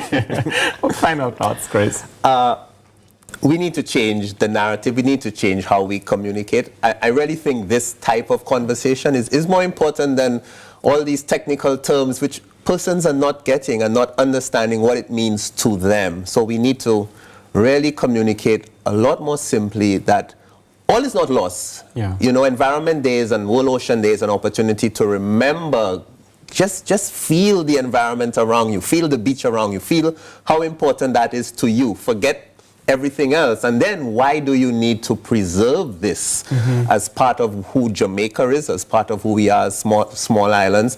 We at UNEP are committed to waving the flag, continuing to remind everyone, hey, don't forget World Environment Day Wednesday, World Oceans Day is on Saturday. But more importantly, we have to see why that is so valuable for us in terms of our future and our lives today. Awesome, Chris. Thanks, Prof. I think, Professor, the most important thing you said is to communicate it simply. When I think about world conservation or the marine economy, I think about a few very limited things. And that's because, you know, the name really doesn't explain all of what it is. And so simplicity is really the key to us understanding more. And every time I talk about the marine environment, I learn something new. I'm learning now about microplastic. And so thank you so much for being here. My pleasure. Thank you. Thank you for having me. Well, for me, I guess we'll call this a shameless plug, but I am really, really, really grateful to CVM for giving prominent space to conversations like these. And just remember that the big events for this week are on Wednesday, which is actually World Environment Day. And I will, like today I wore blue economy, talking about the oceans. Watch me in full green on Wednesday.